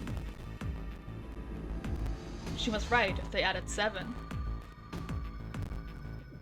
Something, something, something, something equals 8. Then the 4 of them could go through the number 8 door. But... whoa, hold on a sec. What about the other 4? Why don't you add them up? That was simple enough. 1 plus 2 plus 3 plus 4 equals 10. Equals 1. The digital root for those 4 would be 1. That's right. And you know the number 1 door isn't in the big hospital room, right? Of course I know that. No, are you saying you'd leave them behind? Of course not. What kind of woman do you think I am? Once we get off the ship, we could come back and rescue them, couldn't we? Then we wouldn't really be leaving them behind. Don't try to lie to us. I don't think you'd do anything of the sort. Really? Why do you think that? You remember, don't you? You have less than 5 hours left. Even if we manage to escape. There's no way we could come back to rescue them in less than 5 hours. Well, you never know until you try. No, you're not thinking this through. Even if we brought 7 with us, we wouldn't be able to get off the ship. The 4 of us couldn't open door 9. It is hidden, but an exit can't be found. Seek a way out. Seek a door that carries a 9. Yeah, that's right. The digital root for us 4 will be 8, so we'd have to add ace to make 9. Right. Unless we bring ace too, we'll be stuck. Lotus scratched the back of her ear. Oh, Well, that's unfortunate. She didn't sound particularly bothered by what Junpei said, nor did she seem particularly surprised. Well, let's try and find another way, okay? Way to get out of here with all 8 of us. That's impossible. Are you being serious? You know that only 5 people at most can go through one of the numbered doors, right? Number 9 isn't going to be an exception to that rule.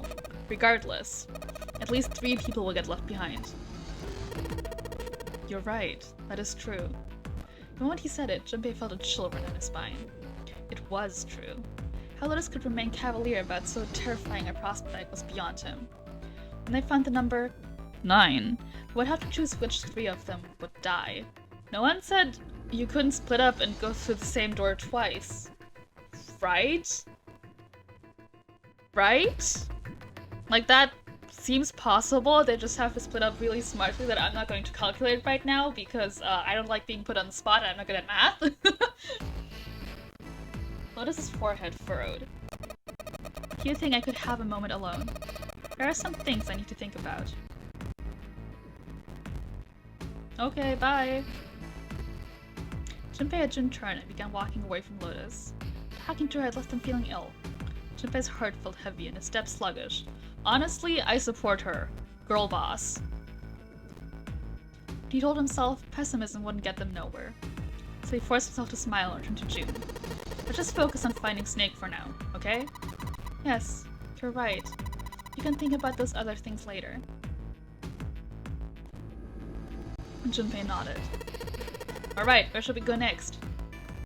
Let's just work our way down. The first-class cabin. Let's go take a look at the first-class cabin. It's really close.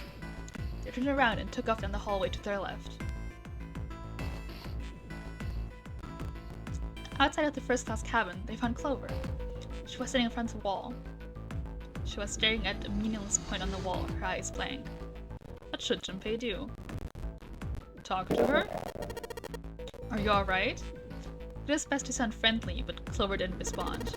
Look, I know you're really worried, but, I could think of no words to say that didn't sound hollow and fake. Junpei hesitated. Clover was so consumed by worry and fear that Junpei feared it would crush her. Her actions didn't surprise him. She had suddenly lost her brother, who she seemed to have been very close to. Lone. Her voice was thin and barely audible. Lone. Lone. I said, leave me alone! Suddenly she was screaming. You're so annoying! Just go away and leave me alone! Just looking at you guys is pissing me off! Go away, okay? Just go somewhere else! Stop bothering me! Junpei was taken aback. Such anger and hate. June's eyes had gone wide with surprise as well. Why are you still here? Didn't you hear me? Fine, forget it. If you aren't gonna leave, then I'll just... Alright, let's go, June. Yeah. Poor girl. They turned and left Clover. So they did. Junpei glanced back over her shoulder to see Clover wiping tears from her face. Clover had driven home the misery of their situation, but Junpei told himself that getting depressed would get him nowhere but depressed. Guys, getting depressed will get you nowhere but depressed, guys! For Clover's sake, they had to find Snake, and fast. He did his best to push away the misery and depression, and forced a smile. So, where do you think we should go next? The hallway with all the rooms. He's the kind of guy who dies when he is killed. You're so right, so true, Mill. People die when they are killed. That's such an old meme. Hey, why don't we go back to C deck? You can take a look at that hallway with all the rooms. Okay, let's get going then. Together, they ran down the stairs. Ahead of them, farther down the hallway, they spotted Ace. Hey! Snake! Where are you? Answer me if you're there! Junpei paused. What did you want to do? Run to Ace! With June in tow, Junpei jogged up to Ace. Hearing their footsteps, he turned to greet them. Ah, hello there. Snake is... well, that's obvious, isn't it? I assume you haven't found him yet either. Junpei nodded. I really wonder why he could have gone. Well, wherever he's disappeared to, we must find him as quickly as we can. For Clover's sake. Right. June's face looked kinda enraptured. By the way, do you think Clover and Snake are really siblings? Ah. Why would you say that?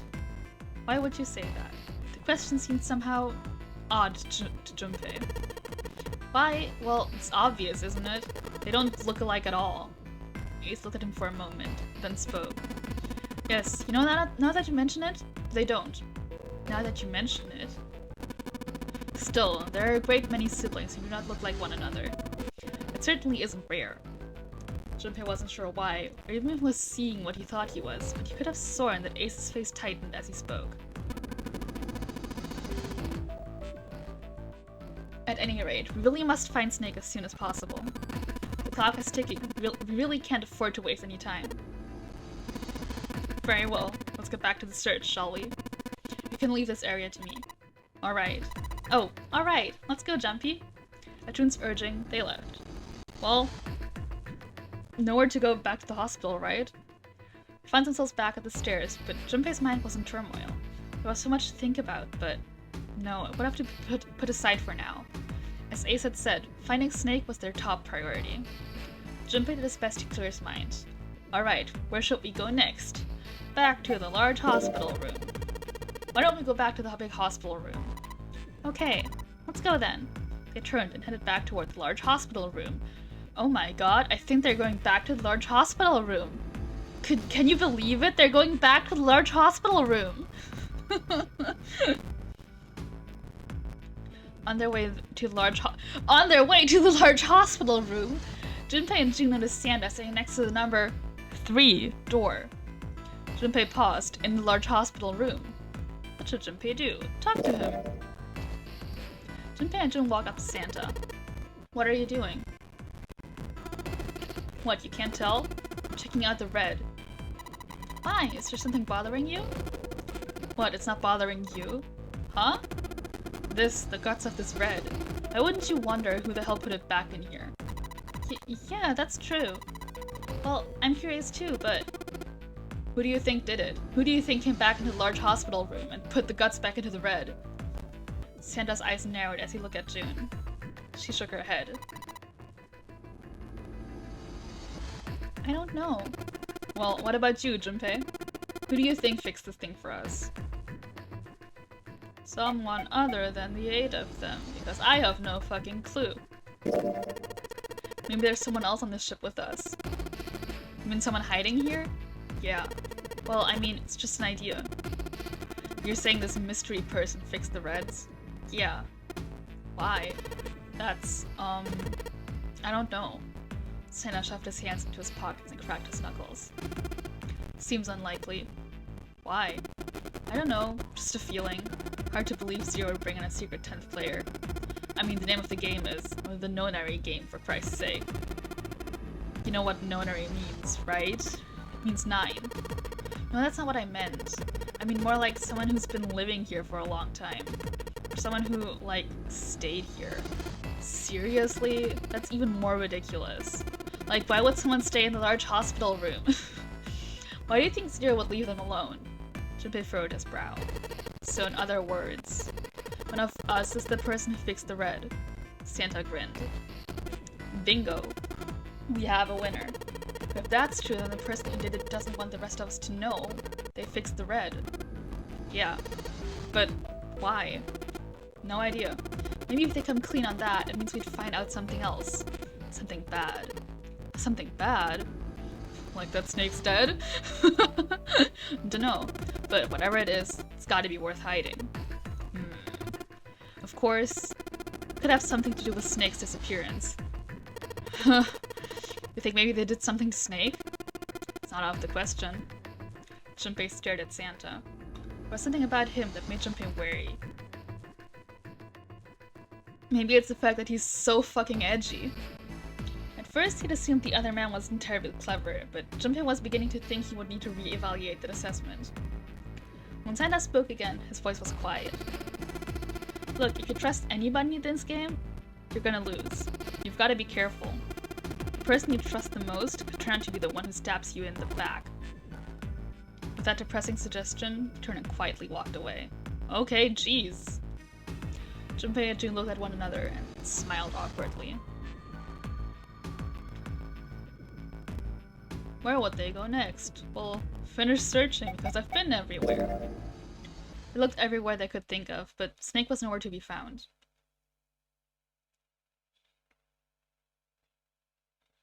Notice looked around at 6 frustrated faces and spoke.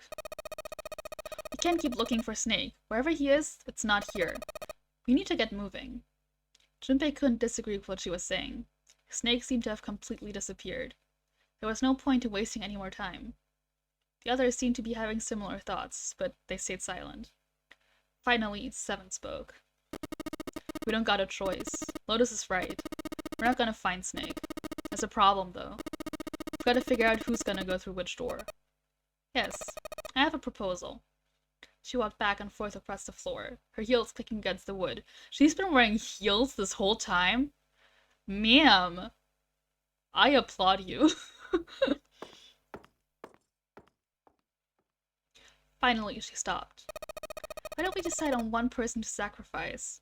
She's hardcore, I guess. You know what? She has her priorities straight, and she's focused on being cute. Good for her. Girl boss. Sacrifice. Or perhaps that's a bit of a harsh word, but yes. You've all figured it out by now, haven't you? We can't all make it through those doors. If we split into 2 teams of 4 and 3 people respectively, then 3 people will be left behind. If we split into 2 teams of 5 and 2 people respectively, then 2 people will be left behind. But if we split into 2 groups of 3 and leave 1 person out, then only 1 person will be left behind. Leaving behind 3 people with 2 teams of 4 and 3. 2 teams of 4 and 3. Well, who do we have? We have Ace, Snake is gone. We have Santa, Clover, Junpei, June, Seven, and Lotus. So how do we split that into 2 teams of 4 to get 3, 7, or 8? Sorry, I'm writing this out. I could say not sure, but then I feel like the game's gonna talk down to me and I don't want that, so I'm gonna figure it out by myself.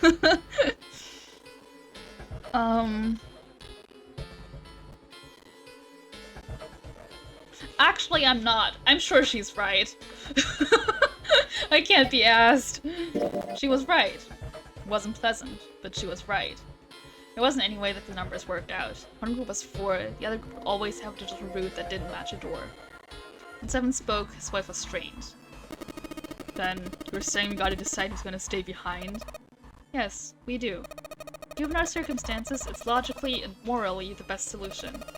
If the other 6 are to survive, then 1 person has to sacrifice themselves. No, that's too cruel. What's so cruel about it? To just sacrifice someone like that. Then what's your plan? Maybe we should sacrifice 2 people instead of just 1. That's not what I meant. We shouldn't sacrifice anyone. I told you, that's impossible. Wake up! Whoa, whoa. Calm down, you 2. Sienta sat between Lotus and June. Look, what Lotus is trying to say is that you should aim to bring the greatest amount of happiness to the greatest amount of people, right? I suppose you could interpret it like that, sure, yeah. Exactly. That's how democracy works. Okay, sure, yeah, sure, okay, sure, yeah. For that reason, I think the only fair way to decide who will be sacrificed is through a vote. What do you think? No, that's terrible. I'm not asking you. Shut up! What about you, Santa? Me? Well, I agree, I guess. Alright, that's 1 vote for. Counting mine, that's 2. 7? I can't say I agree with you, but you don't exactly have a choice. If you don't do something, we're all gonna die. Glad to see you get it. If I get 1 more vote, then it's decided. What about you, Clover? Clover had moved away from the group and was sitting on one of the beds. Her whole body drooped. Junpei didn't know if she even heard Lotus's proposal. Lotus walked over to Clover and gently laid a hand on her shoulder. Brother has to be behind one of the numbered doors. We searched everywhere, but we didn't find him. Doesn't that mean he has to have gone through one of them somehow? Clover slowly lifted her face. Let's go look for him together, okay? If we sacrifice 1 person, then we can go look for him. Hell yeah! Gaslight, gatekeep, girl boss! You agree with me, right? Clover nodded once. Giggle! The motion carries. Lotus spun around and walked toward Junpei. Now let's start a vote too. That won't be necessary. Ace had barely spoken for Lotus' entire speech, and everyone jumped a little bit. 6 pairs of eyes turned to look at him. He didn't seem to notice, or even care. I will stay. That should solve a problem, yes? Wow! What a manly sacrifice! Ace, what are you saying? No, you can't do that. That won't solve anything. June's voice shook, and she looked around desperately for someone to agree with her. Ace simply looked at her. June, I'm afraid you may have misunderstood me. I said I would stay, but I never said I would sacrifice myself. Huh? I trust you, each and every one of you. I believe you'll come back for me. Whoa, whoa, whoa there. There's optimistic and then there's just nuts. Those doors only go one way. You go in, you don't come out. If we go through them, you won't be able to return, correct? Yeah. True, but that will not be the case once you've escaped from the ship. What? Please, I beg you. Once you've escaped, come back and rescue me. Ideally, within the time limit Zero has given us. No, that's ridiculous. There's no way we could get back in time. Finally, Junpei could hold his tongue no longer. We've only got 5 hours left. Why? We don't even know where the hell we are. How on earth are we gonna find someone to come and rescue you? Then perhaps you would prefer to stay, instead of me? Or perhaps you would be willing to leave June behind? June behind? Oh god. Ace's voice was dignified, and without a hint of cruelty or malice. Junpei had no rebuttal. You see, there's no other choice. Then I see we've come to our conclusion. Go on. Don't worry yourself about me. Go quickly. Junpei stood frozen by indecision, unable to move. Come on, just accept it. Just, you know, he's taking the bullet. Just go, you're wasting precious time. June bit her lips so hard that Junpei feared she would break the skin. Santa stood against a wall, calm and aloof. 7 tourists beaming from his head, turned over anxiously in his hands.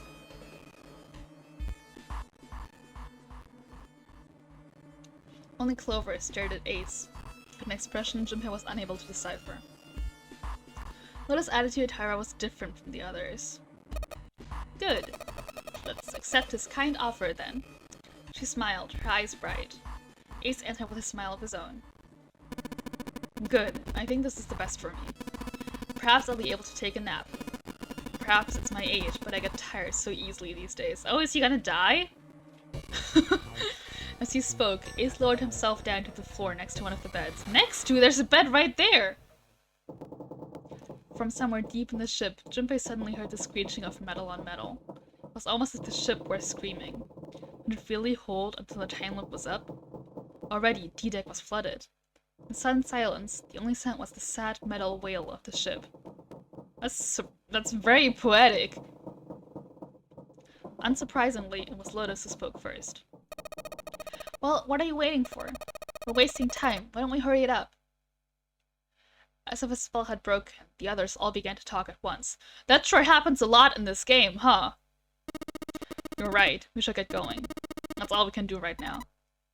7. Seriously, honestly, I was getting kind of sick of listening to you guys talk. You too, Santa? I have to find my brother.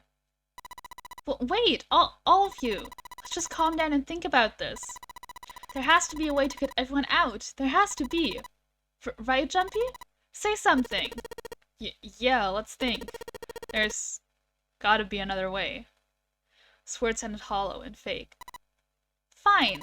Forget about it. I'll figure it out on my own. She spun around and ran toward Ace.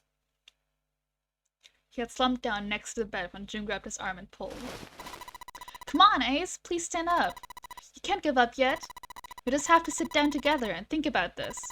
We'll figure out a way that we can all get out of here. Then it happened.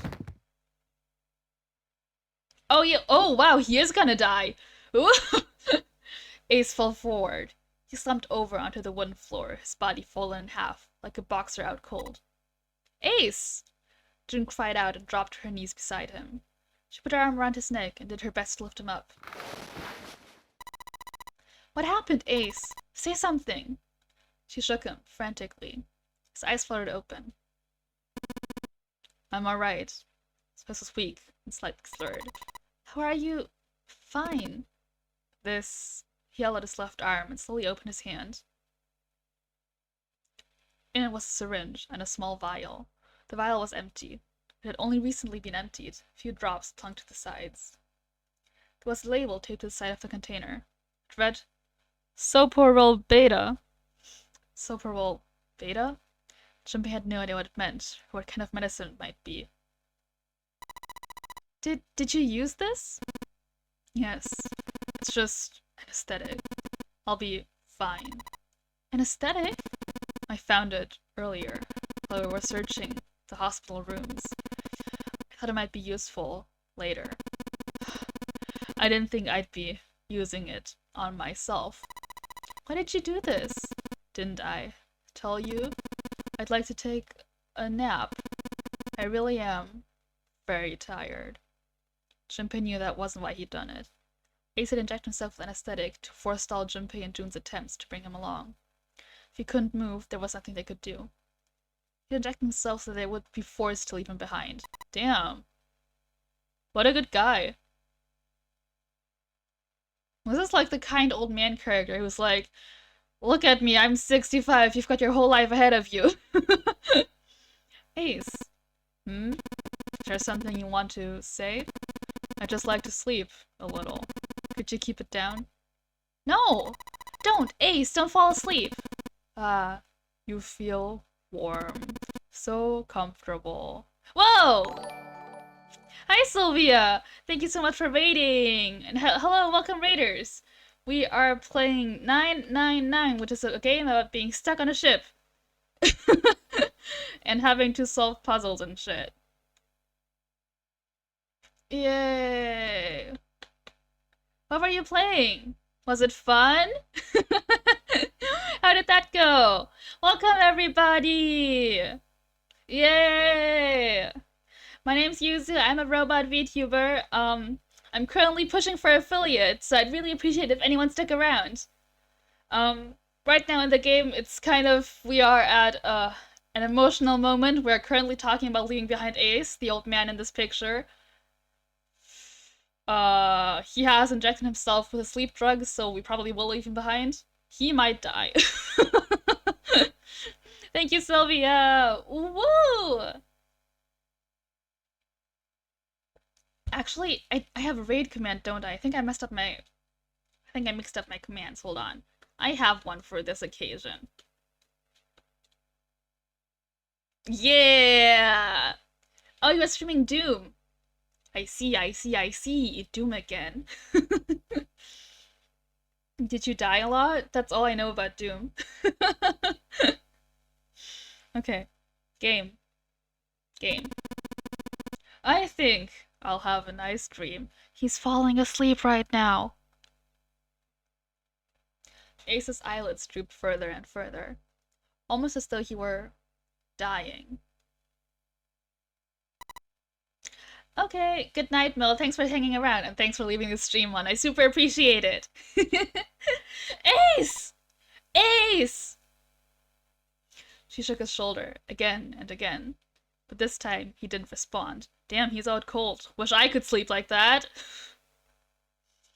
Only the gentle rising and falling of his chest told them he was alive. Junpei was relieved to see he was, in fact, still breathing. Right, our main character is named Junpei. He's a fucking dumbass, and I don't like him. He lifted Ace up off the floor and laid him on the bed he'd been leaning against. When Junpei turned around, Lotus gave him a look of pity. Well, we really don't have a choice now. We can't let his sacrifice go to waste. Right? Welcome, Core Mishi. Yay, I appreciate you being here. I hope you have fun. She wasn't feeling any remorse. Junpei was sure of that. Still, he held no grounds upon which to oppose her. It felt wrong, but he had to agree. So this woman's Lotus. She is girl bossing very hard, and her boobs are out. Then suddenly Santa spoke. AFK for a bit, you were a part of Slugga's raid. Yay! Welcome! Hope you have a nice time here. Yeah, we're not done choosing yet, are we? That guy Santa, His name is Santa because he has a 3. Like, what we all have numbers, it's the whole thing. He has a 3, and in Japanese 3 is sun, so his name is Santa, but he's very edgy. Lotus Booba, they are out. They have an animation where she's like talking really animatedly, and they have a boob jiggle. I mean, you can tell the game has very minimal animation, but they gave her a boob jiggle. Huh? What do you mean? Well, we haven't decided who's going in what door. Ah, yes, that's true. Well, enough to screwing around. Let's decide. You first, Lotus. Which door do you want? I want door number 8. Handcrafted booba jiggle with like 0 storage and RAM. These devs are really dedicated. They really are! You know what? I applaud them for it. They knew what they wanted. The same number as my bracelet number. Got it. You're 8. You're next, 7. Which one do you want? I'll take 7. I can get along with that old lady. What? What did you just say? Her face distorted by rage. Lotus took a step towards 7. He threw up his hands and made a face like a child caught with his hand in the cookie jar. Ugh! You're going to get it next time. She shot him a glare that would have melted steel, then turned and stalked off. Alright, who's next? Santa's gaze moved across the 3 people left. Finally, they stopped on Junpei. Junpei, which door do you want? At last. Junpei's mind was already made up. Was it now?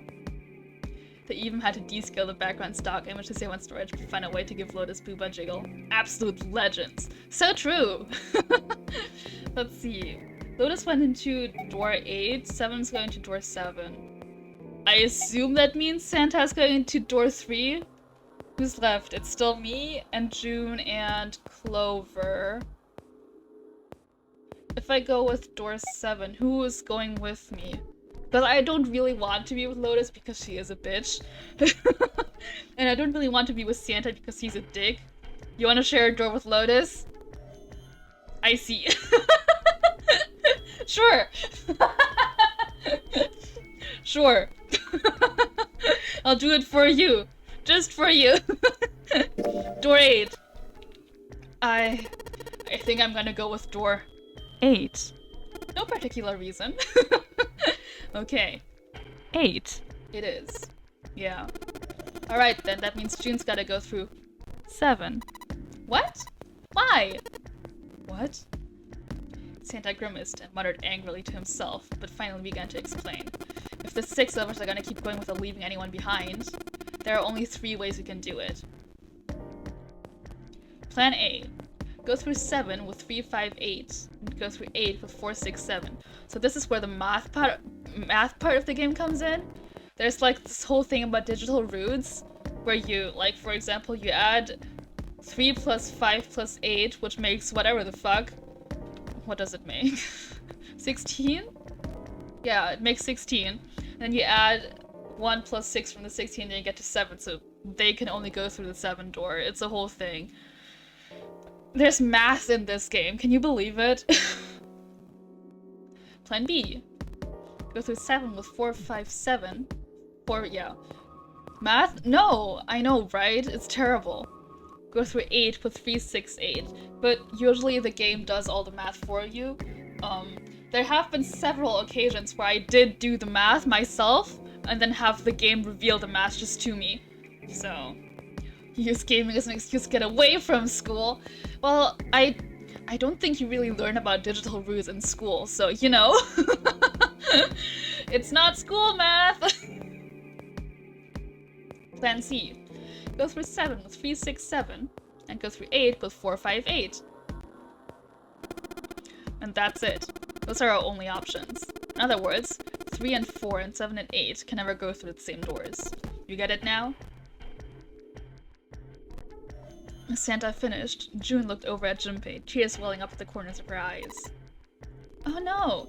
This is June. She's Junpei's childhood friend.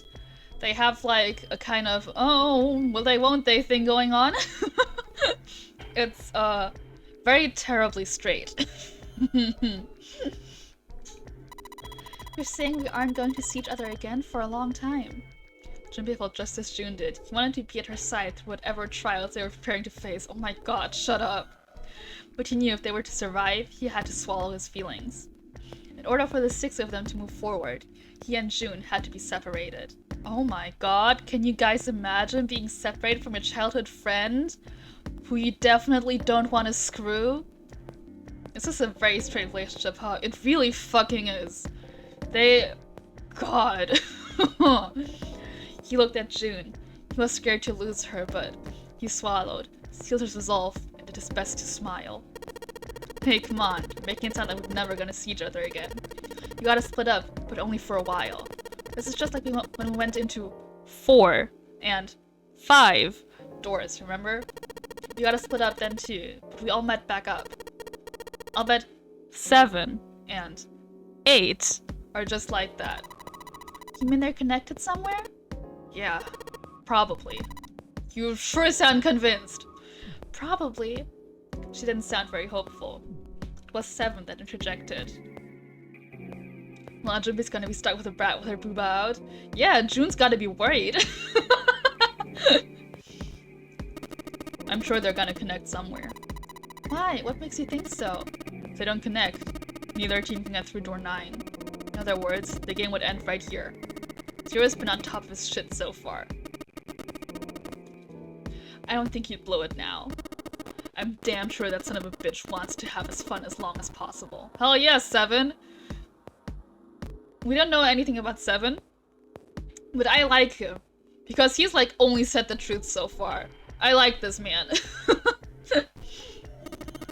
He's not gonna end this game until we get through the 9 door. June said nothing. 7 spitting facts, hell yeah, so true! The tears were gone, but her eyes were still sad as they looked at Junpei. He met them, and with that reassurance, he could manage, laid his hand gently on her shoulder. Everything's gonna be fine. We're gonna see each other again. I promise. Wow, look at him pulling out that shonen I promise. Damn! June bit her lip and gave him an almost imperceptible nod. Yes. Promise? Her voice was barely above a whisper. Oh my god. Kiss her! Santa's voice shattered at the moment. You guys are done, right? He stretched and continued. Anyway, that's pretty much it. Clover and I will both go into separate groups. I figure I'll take 7 and Clover can take 8. Any problems with that, Clover? Clover looked away and was silent for a moment. This is Clover. We don't really know anything about her.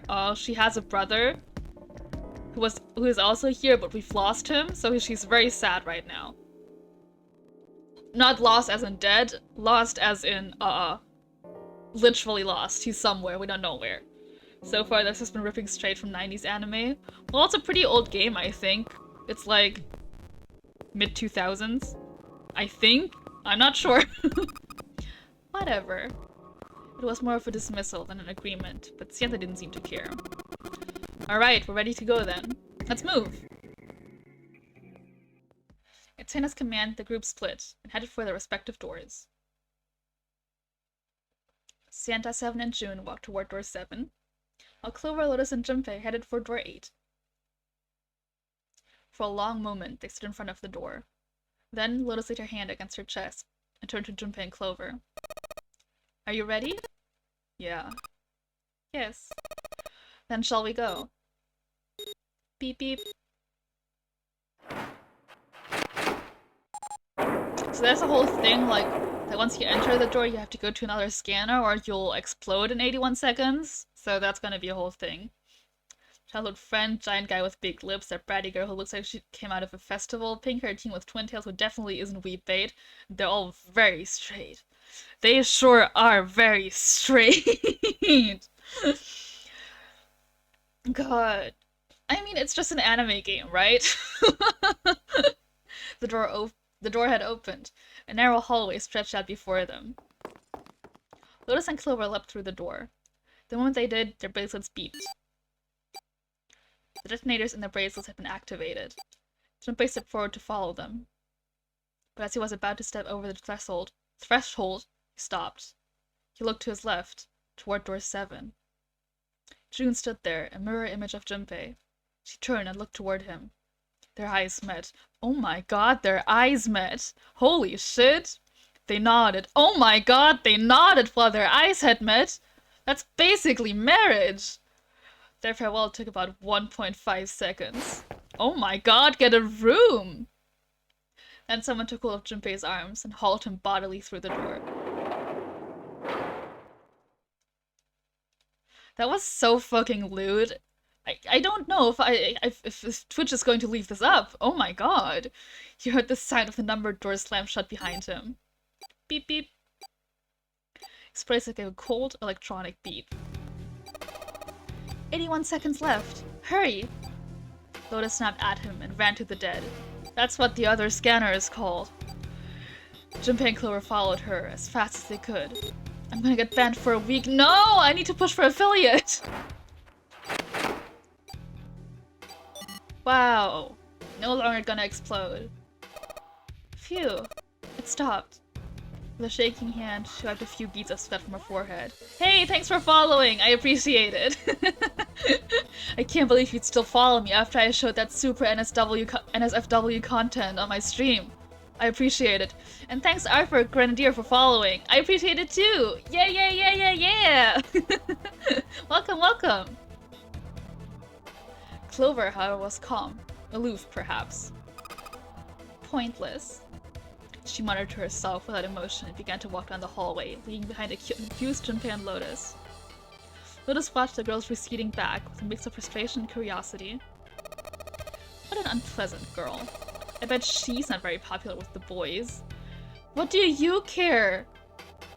Whoa, 2 girls? Junpei might be tempted. So true. How could June let him go alone? Terrible. Her sarcasm seemed a little more biting than was perhaps necessary, but she sighed and started after the younger girl. After taking a moment to catch his breath, Junpei followed. The hallway made a number of turns before at least coming to a dead end. And June's with 2 guys. Uh-oh. What's going to happen with these 2 childhood friends who are totally not in love with each other? Set into the wall on the left side was a large iron door. It sure is a large iron door. For a few minutes they stood in front of the door, examining it. Laboratory. What's ominous? Above the door was a plate with the word laboratory engraved on it. Laboratory. Huh. That doesn't sound very pleasant. I don't like the look of this place. Me either, but there aren't any other doors. It's not like we have a lot of choices. Junpei. Huh? Please, you first. Junpei suspected her politeness was motivated by something other than respect. Don't worry, guys. The laboratory is just where Dan, TDM, lives. I don't know if that's, comforting. Gah. Junpei muttered to himself and pushed open the iron door.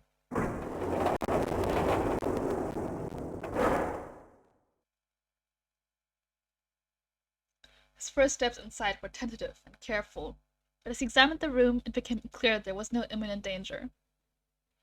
Lotus followed him in, and Clover brought up the rear. Huh.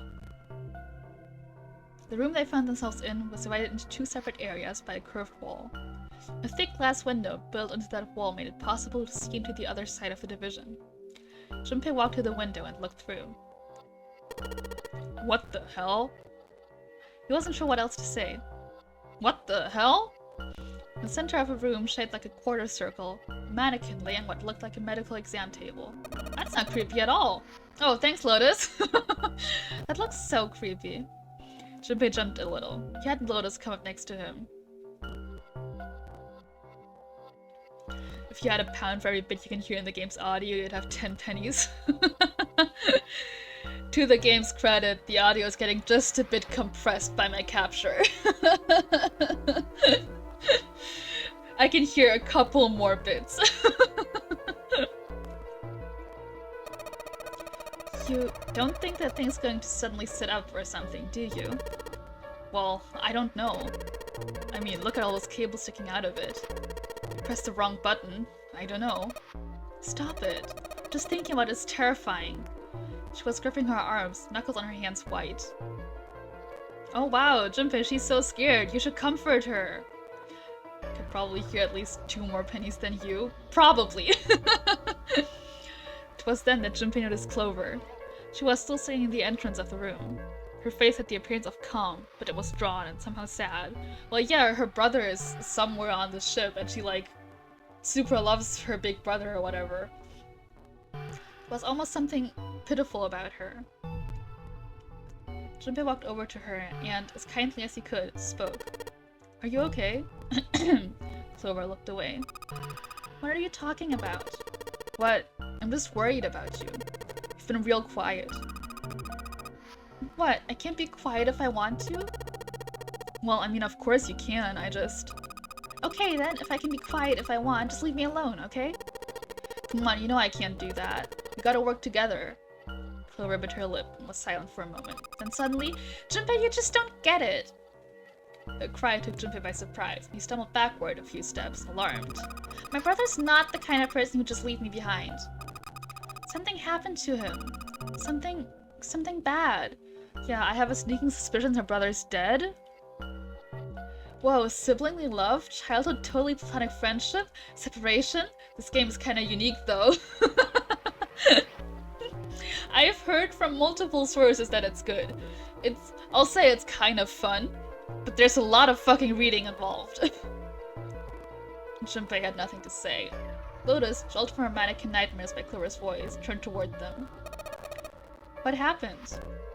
Clover's eyes slid to Lotus, then back to Junpei. Look, just don't bother me, okay? Leave me alone. Finished, she turned around. Before Junpei or Lotus could say anything, Clover had begun to walk quickly away. Hey! Wait, Clover! Hold on! She might as well have been talking to a wall, for all the notice she took of his cries. Not even slowing down, she made for a doorway cut in the wall in front of her. Without even slowing down... She still isn't slowing down! Without even slowing down, she passed through the doorway. Without even slowing down, the doorway closed behind her. And without even slowing down or without warning, an iron gate fell from the ceiling like a portcullis, sealing Clover in. What the heck? What's going on here? Clover grabbed hold of the iron bars and shook them as hard as she could. Hang on! I'll get it open. Junpei grabbed the bars and pulled. Yeah, that's definitely going to work. Junpei, you're a fucking beta. You can't do that. In a moment, Lotus joined him. The 3 of them pulled as hard as they could, but... Ah! Ugh! Grrr! You half expected the iron bars to come and split Clover in half, not gonna lie. Damn, that's brutal. We only had 1 death so far. And with that one, they didn't show it on screen. They just showed us a splatter of blood on the wall. Damn it, it's not moving. But wait! Are you just gonna give up? Just like that? No, I'm not giving up. This has gotta be another one of Zero's puzzles. If it is, then there's got to be a way to open it. Junpei nodded. Just what I was thinking. Now all we gotta do is find it. Lotus and I can look around out here. Clover, you're gonna have to see if you can find anything in there. Oh, yes, I'm on it. Oh, they're gonna show us the animation. Oh my god. Get ready. There it is. Seek a way out. You're too interested in anime brutality. It's not something to come in. No, I get it. I also am quite interested in anime brutality. Kinda lit though? Yeah, it's like, it's the most animated this game gets. Okay. I'm gonna, have a drink.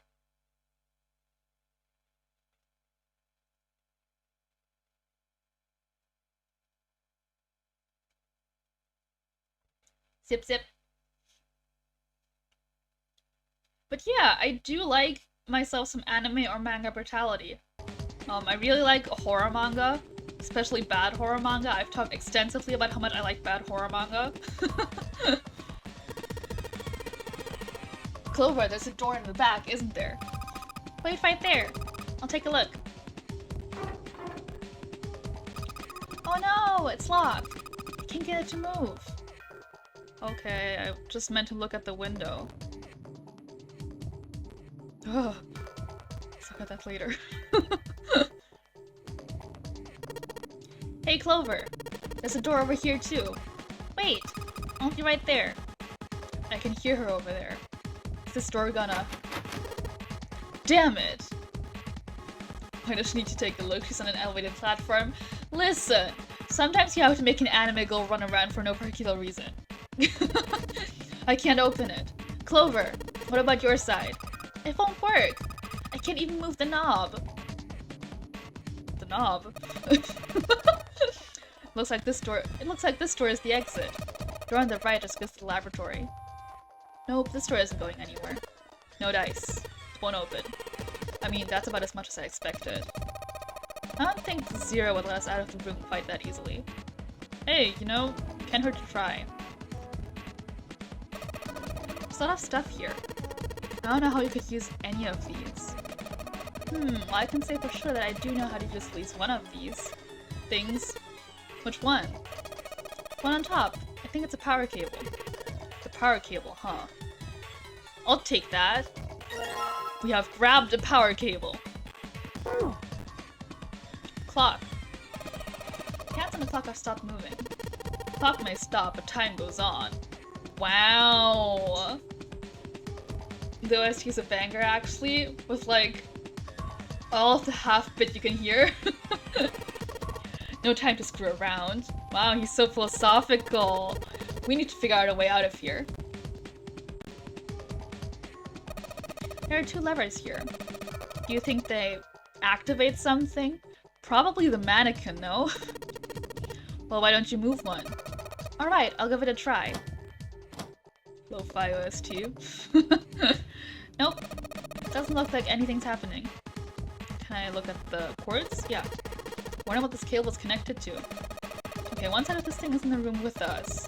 The other side extends into the laboratory where Clover is. In other words, the console in front of us is connected to the device in the laboratory. Who would have ever thought of that? Whoa. This is a keyhole. Oh my god, Junpei! You're doing such a great job observing! This looks like a keyhole for the activation key. Uh-huh! I think this thing's supposed to power that machine in the other room. Well, it doesn't appear to be doing that. Wonder how we're supposed to turn it on. Keyhole opens keyhole bra. Oh wow, so scandalous!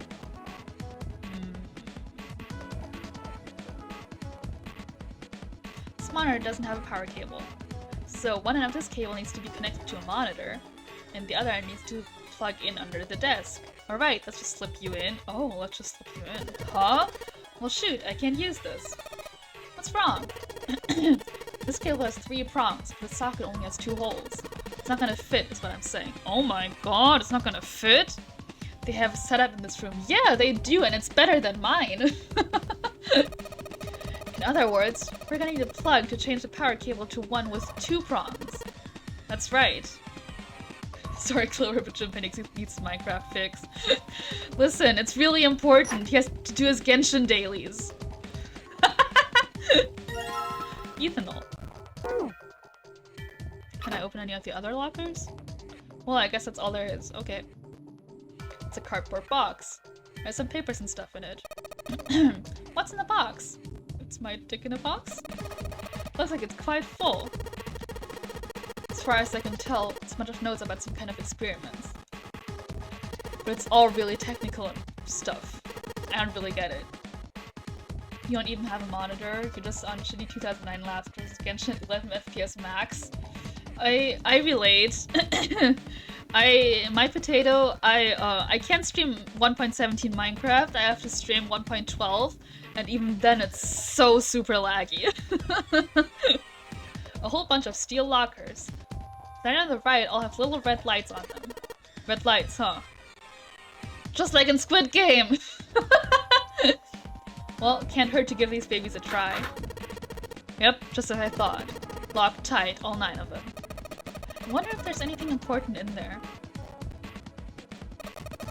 These lockers are a little larger than the ones on top. Let's see if there's anything useful in here. And no, nothing. Use up to find epic FPS increase. I've been looking into getting that installed. To be fair, I've been a bit too lazy to properly do it. Junpei! Do something, please! Oh, I thought, okay. Well, let's look into all this shit then. I wonder what this is. This thing here looks like a voltmeter. And is this the control for that? Gosh, there's so many dials. I need to try turning one of them. No, nothing. There's no power here, guys. I turned the dial a whole bunch, but even if I turn all the switches on, nothing happens. Hey, Clover, how are the power cables over there? Huh? What do you mean? Does the plug have 3 prongs or 2? I don't know what you're talking about. Let me go look. Guess she does have to kind of crouch to get a look under there. The cable on the monitor has, it's got 2 of those little metal thingies. What does that mean? That's it! Okay, can you unplug that cable and bring it over here? Okay, but... Well, I can unplug it, but it's connected to the main computer. I can't take it over to you. Damn it, that's no good then. Well, how about just the plug? What? The plug? Well, maybe more like a connector? It's the sort of thing that makes the plug with the 3 metal thingies into a plug with 2 metal thingies. Clover doesn't do anything until we tell her to do something. True side character right here. Listen, she's just a sim, alright? She's just a sim. Her brother was actually controlling her. That's why she's so sad now. Still useless? Not useless. Not useless at all. That's just what we're looking for. Okay, can you hold on for a little bit? And back down she goes. She called an adapter a connector. She sure did. She also called the prongs metal thingies. Alright, unplugged. I'll hand it to you over at the bars, okay? I have to go walk to the bars to get it? Oh my god. Here, the 2-prong plug. Thanks. 2-prong plug. Combine. Okay, put the 2-prong plug onto the head of this power cable. Wow, look at this magic we're working. I've already forgotten where I'm supposed to plug this in. For someone who looks like out of a Miku music video, she sure knows nothing about tech. Listen, it's like 2004. Was I supposed to plug this in? Stand for various pieces of equipment. Some of them might be used. No. This. Over here. There are thick cables covering the walls and ceiling. No. Where the fuck did I plug this in? This?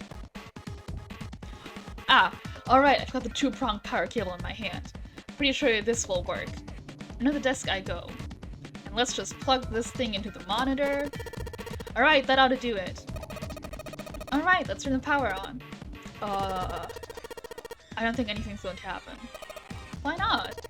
Well, it's not connected to the main computer. You never know until you try. Pretty optimistic. We're gonna get that CSG go. Listen, he needs to play League. Hey, look at that! Junpei pushed the button in the front of the monitor. With a soft hum, it turned on. Streams of letters that made no sense to Junpei began to scroll across the screen. He had hoped it would turn on, but he hadn't expected this. Huh? It's actually working? So it would seem. Isn't that kinda weird? What? Well, it's not connected to the main computer, right? It's just this keyboard and monitor. The only cable connected to this thing is the power cable we just plugged in. So, why is it working? Maybe it's a wireless display. Clearly, this was a reasonable explanation to Lotus. Wireless display? Yes, it connects to your computer wirelessly. Hence the name. Duh, Junpei! Have you been living in a cave, Junpei? God, you're so fucking dumb, Junpei! He most certainly had not, but... is that normal? Yes, at least where I worked. Hello guys, welcome back to Jun Gaming. Today I am going to teach you... Yeah, he has to stream to Twitch. Hi guys, welcome to Jun Gaming. Today I'm stuck on a boat and I'm gonna explode in like 5 hours. As they spoke, lines of letters suddenly stopped and disappeared. The only thing left on the screen was the word pass, followed by a colon. There's a butthole on there? Looks like we need to enter a password. Again. There must be a hint around here somewhere. Could you go take a look? Yeah, I'm on it. What are you going to do? I'll I'll see if I can do something about this on my own. On your own? Yep, on my own. Lotus pulled over the nearest chair and dropped herself down onto it, in front of the keyboard. Whoa! If he was vlogging on the ship, it would be Logan Paul vlog instead. You're so right. Look at her fucking boobs!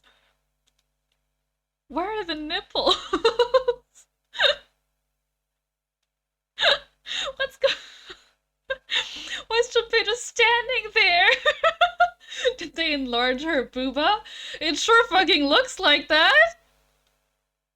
You know what? I'm gonna go refill my water, and I'm just gonna leave you guys on this screen. Have fun.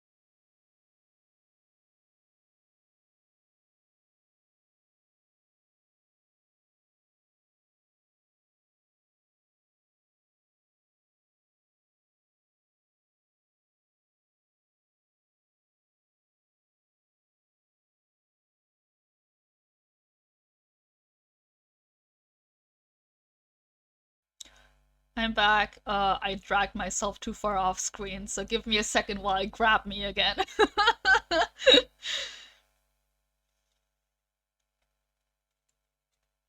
There I am.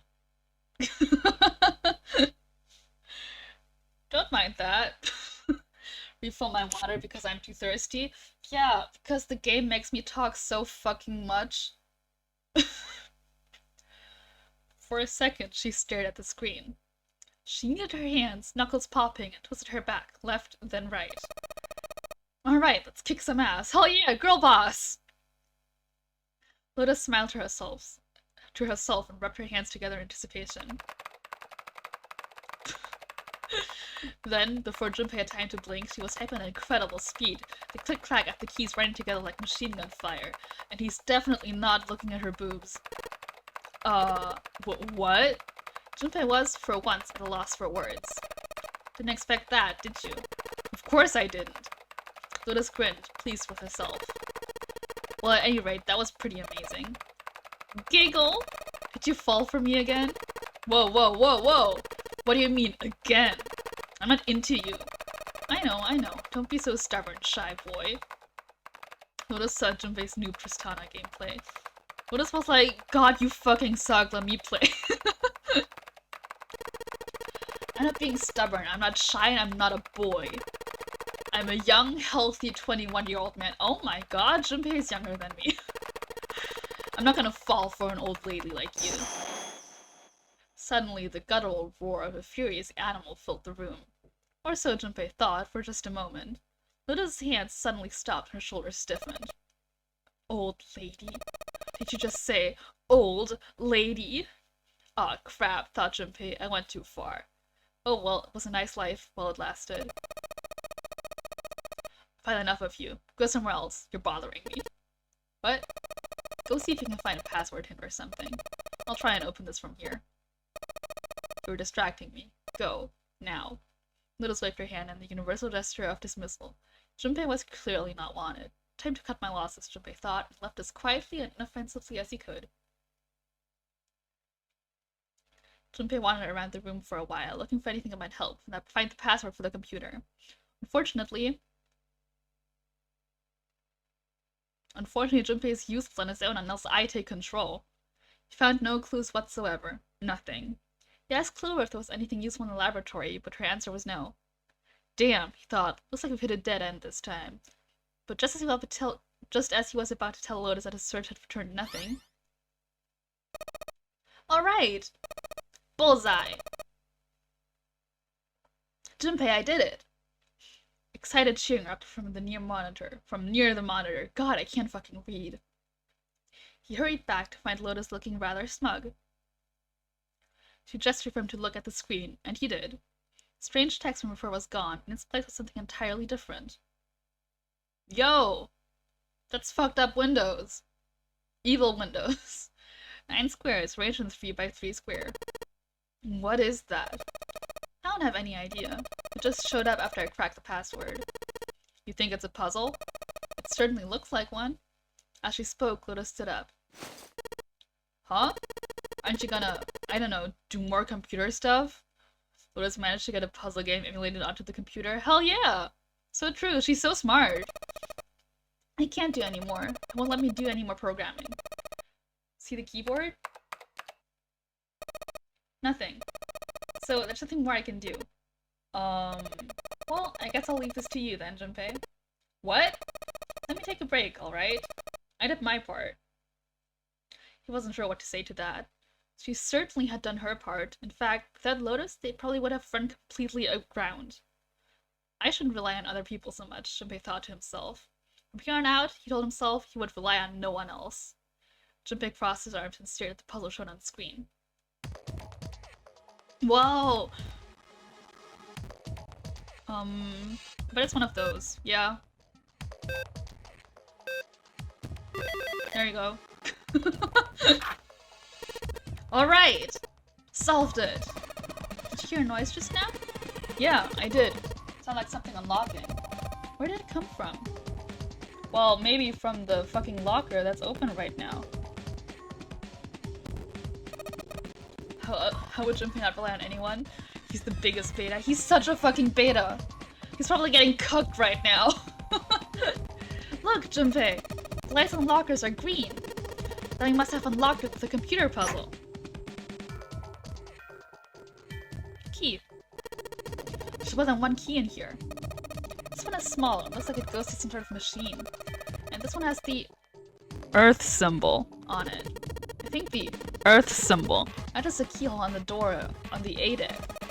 Well, if that's the case, we probably don't need the Earth key right now. Alright then. Earth key.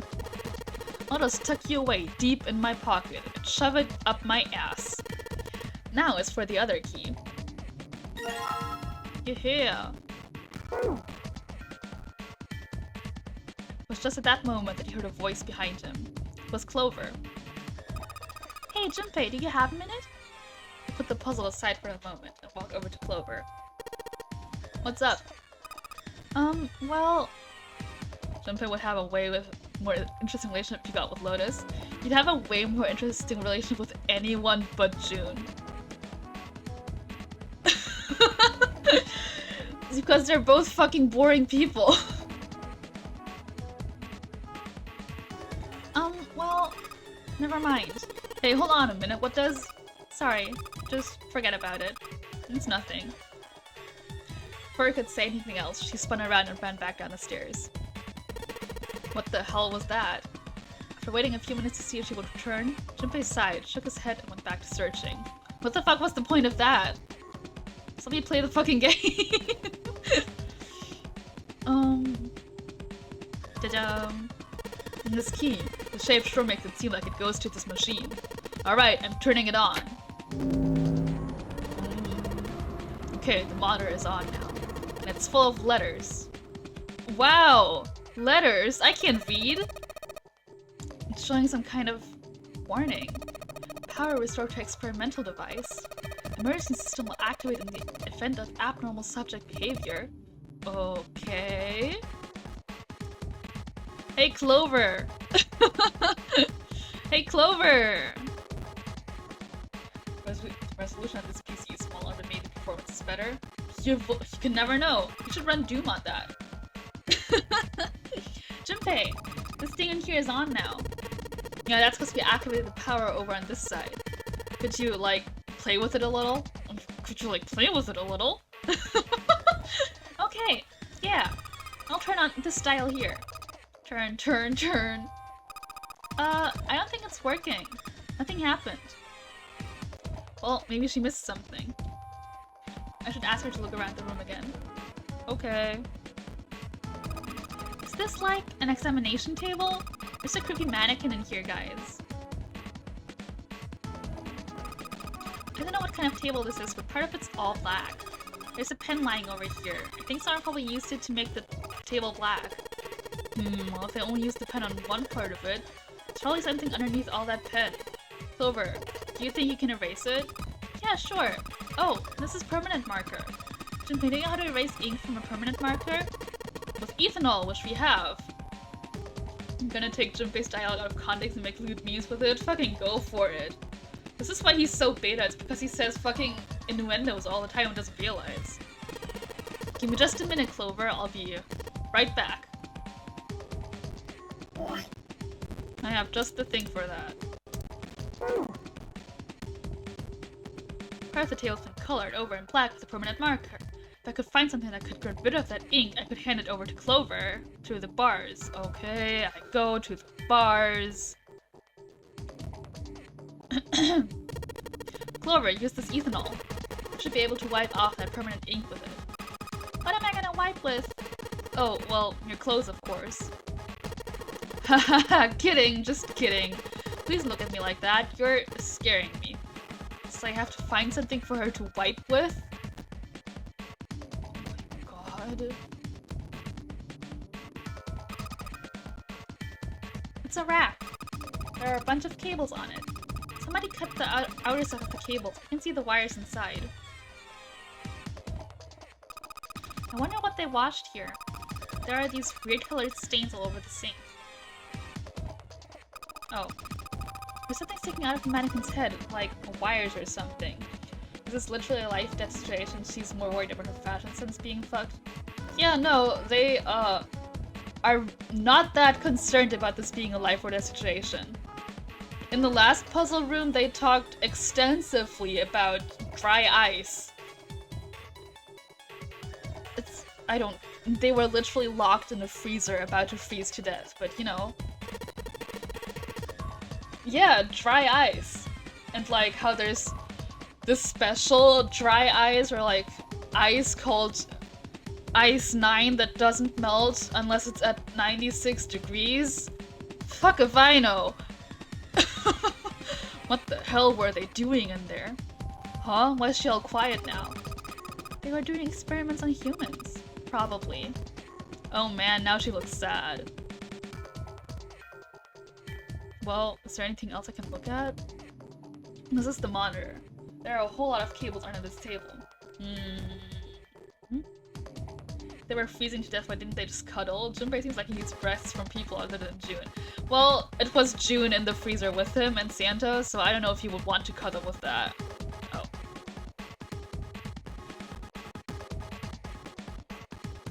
Can I look at the vent from up there? Santa breasts. I don't think Santa has tits to cuddle with. Is there something I can find that to wipe with? Because I think I'm out of items. The only thing about the room that's changed is the lever is down. Oh, hi, Nito! Thanks for joining! Yay! I'm gonna shout you out. Thank you, thank you! This is Nito. He's great and cool and very handsome. You should check him out.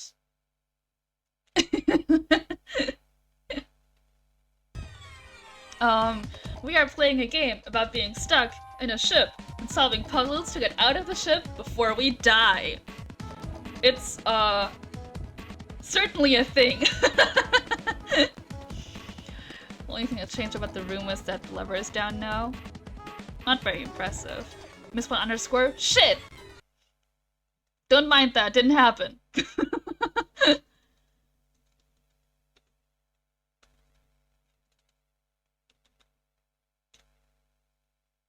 There we go. Sorry about that.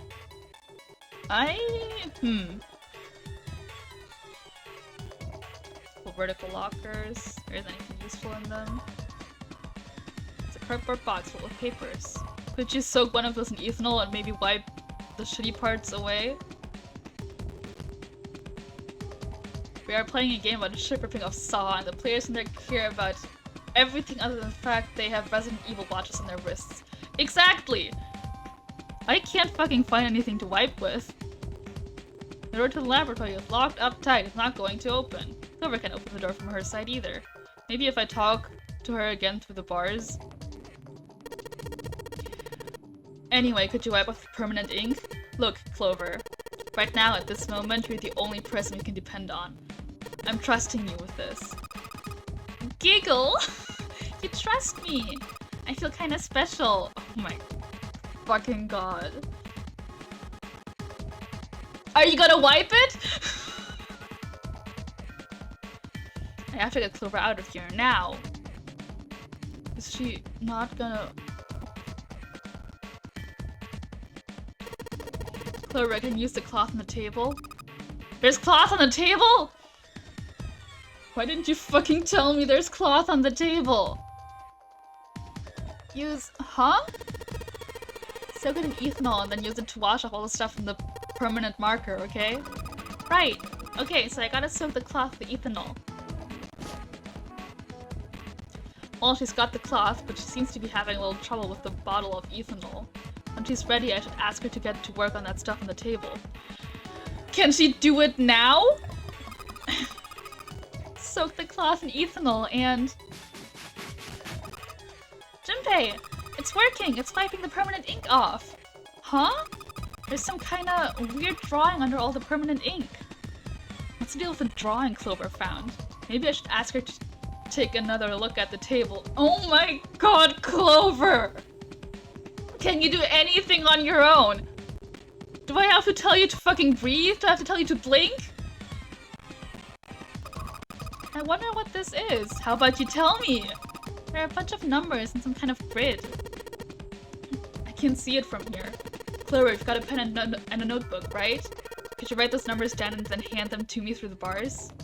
Okay, Roger. It's drawing done with permanenter ink or something. Maybe it's like carved onto the table. Here, Junpei. I wrote down all the numbers from the desk on here. Hmm? I've seen something like this before. Grid divided into 9 cells with 4 numbers. Maybe this is a hint for the computer puzzle? Are you gonna need this? Yeah, maybe. I'll take it, just in case. New material has been added to the file screen. I forgot there was a file screen.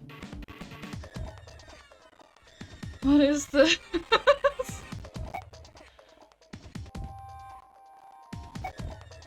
Oh, Clover's note. 3... I'm gonna copy it down. Is this like a Sudoku type situation?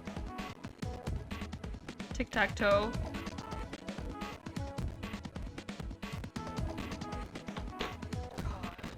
What? Surge? Okay, well, let's fucking... Hey... This puzzle room sure is something. Its power was worked by experimental device, okay. Then... over here? Don't need the computer anymore. But... huh?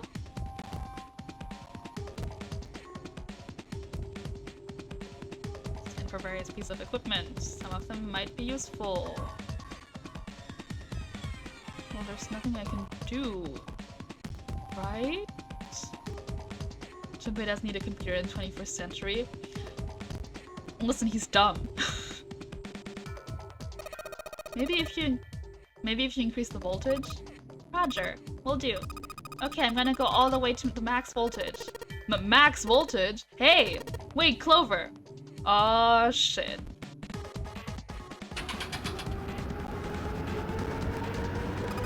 What? I think,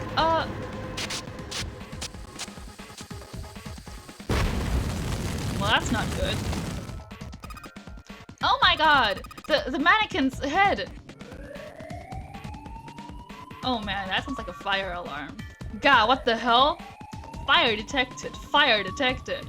The emergency system will be activated. Evacuate the room immediately. What, so all we had to do was start a fire? Junpei, look at the light! Yes, it's green! The emergency system has activated and disabled the lock. Now we can save Clover. Junpei! Come on, kid, jump! She's safe. Oh man, that smoke is some serious business. Time to close this door again, I think. Clover, are you okay? Are you hurt? Damn, she's coughing so hard she can't even talk. Of course I'm not alright. What the hell took you so long, you big jerk? I was almost dead. Sorry, I was going as fast as I could. You two can do this later. Right now we need to get the hell out of here. That fire's not going to stay in that room forever. I just needed to start a fire? That's not a puzzle! Oh, yeah! I found it! I started a fire!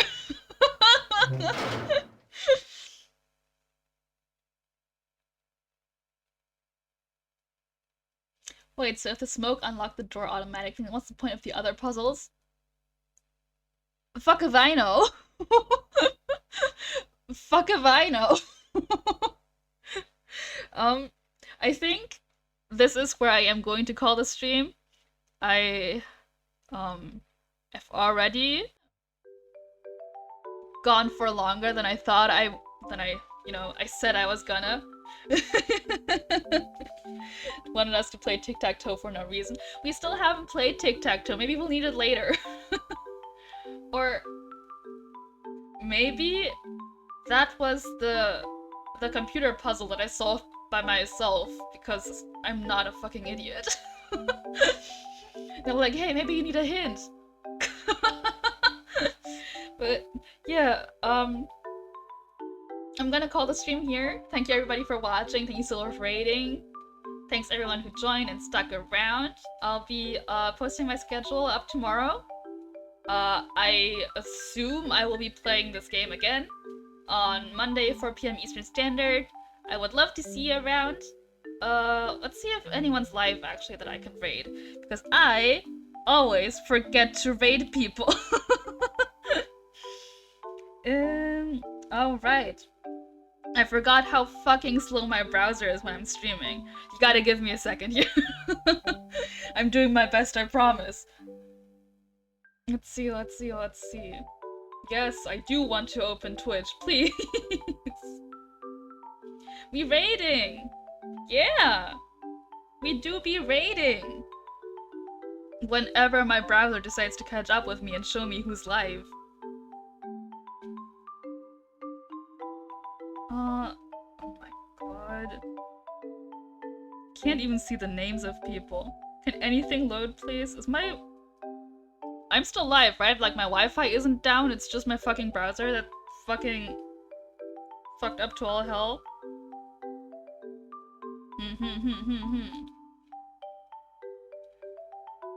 No one I'm following is live.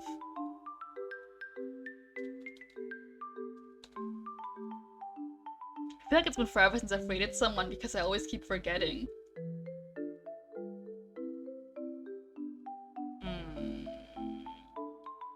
Do y'all have any streamers you like to watch that's live right now?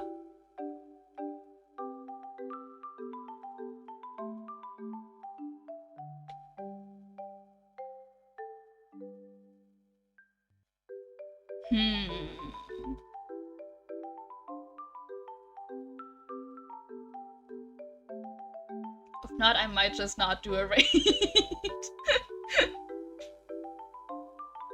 I'm proud I thought of it. Yeah, okay. I guess not. Next time! Yeah, at least I remember. That's a first. And again, thank you everyone for watching. Again, I'll be posting my schedule up on Twitter tomorrow at @ii_yuzu. I'll most likely be live Monday, 4 p.m. Eastern, playing more 999. And I'll see you guys around. Bye bye, have a nice day!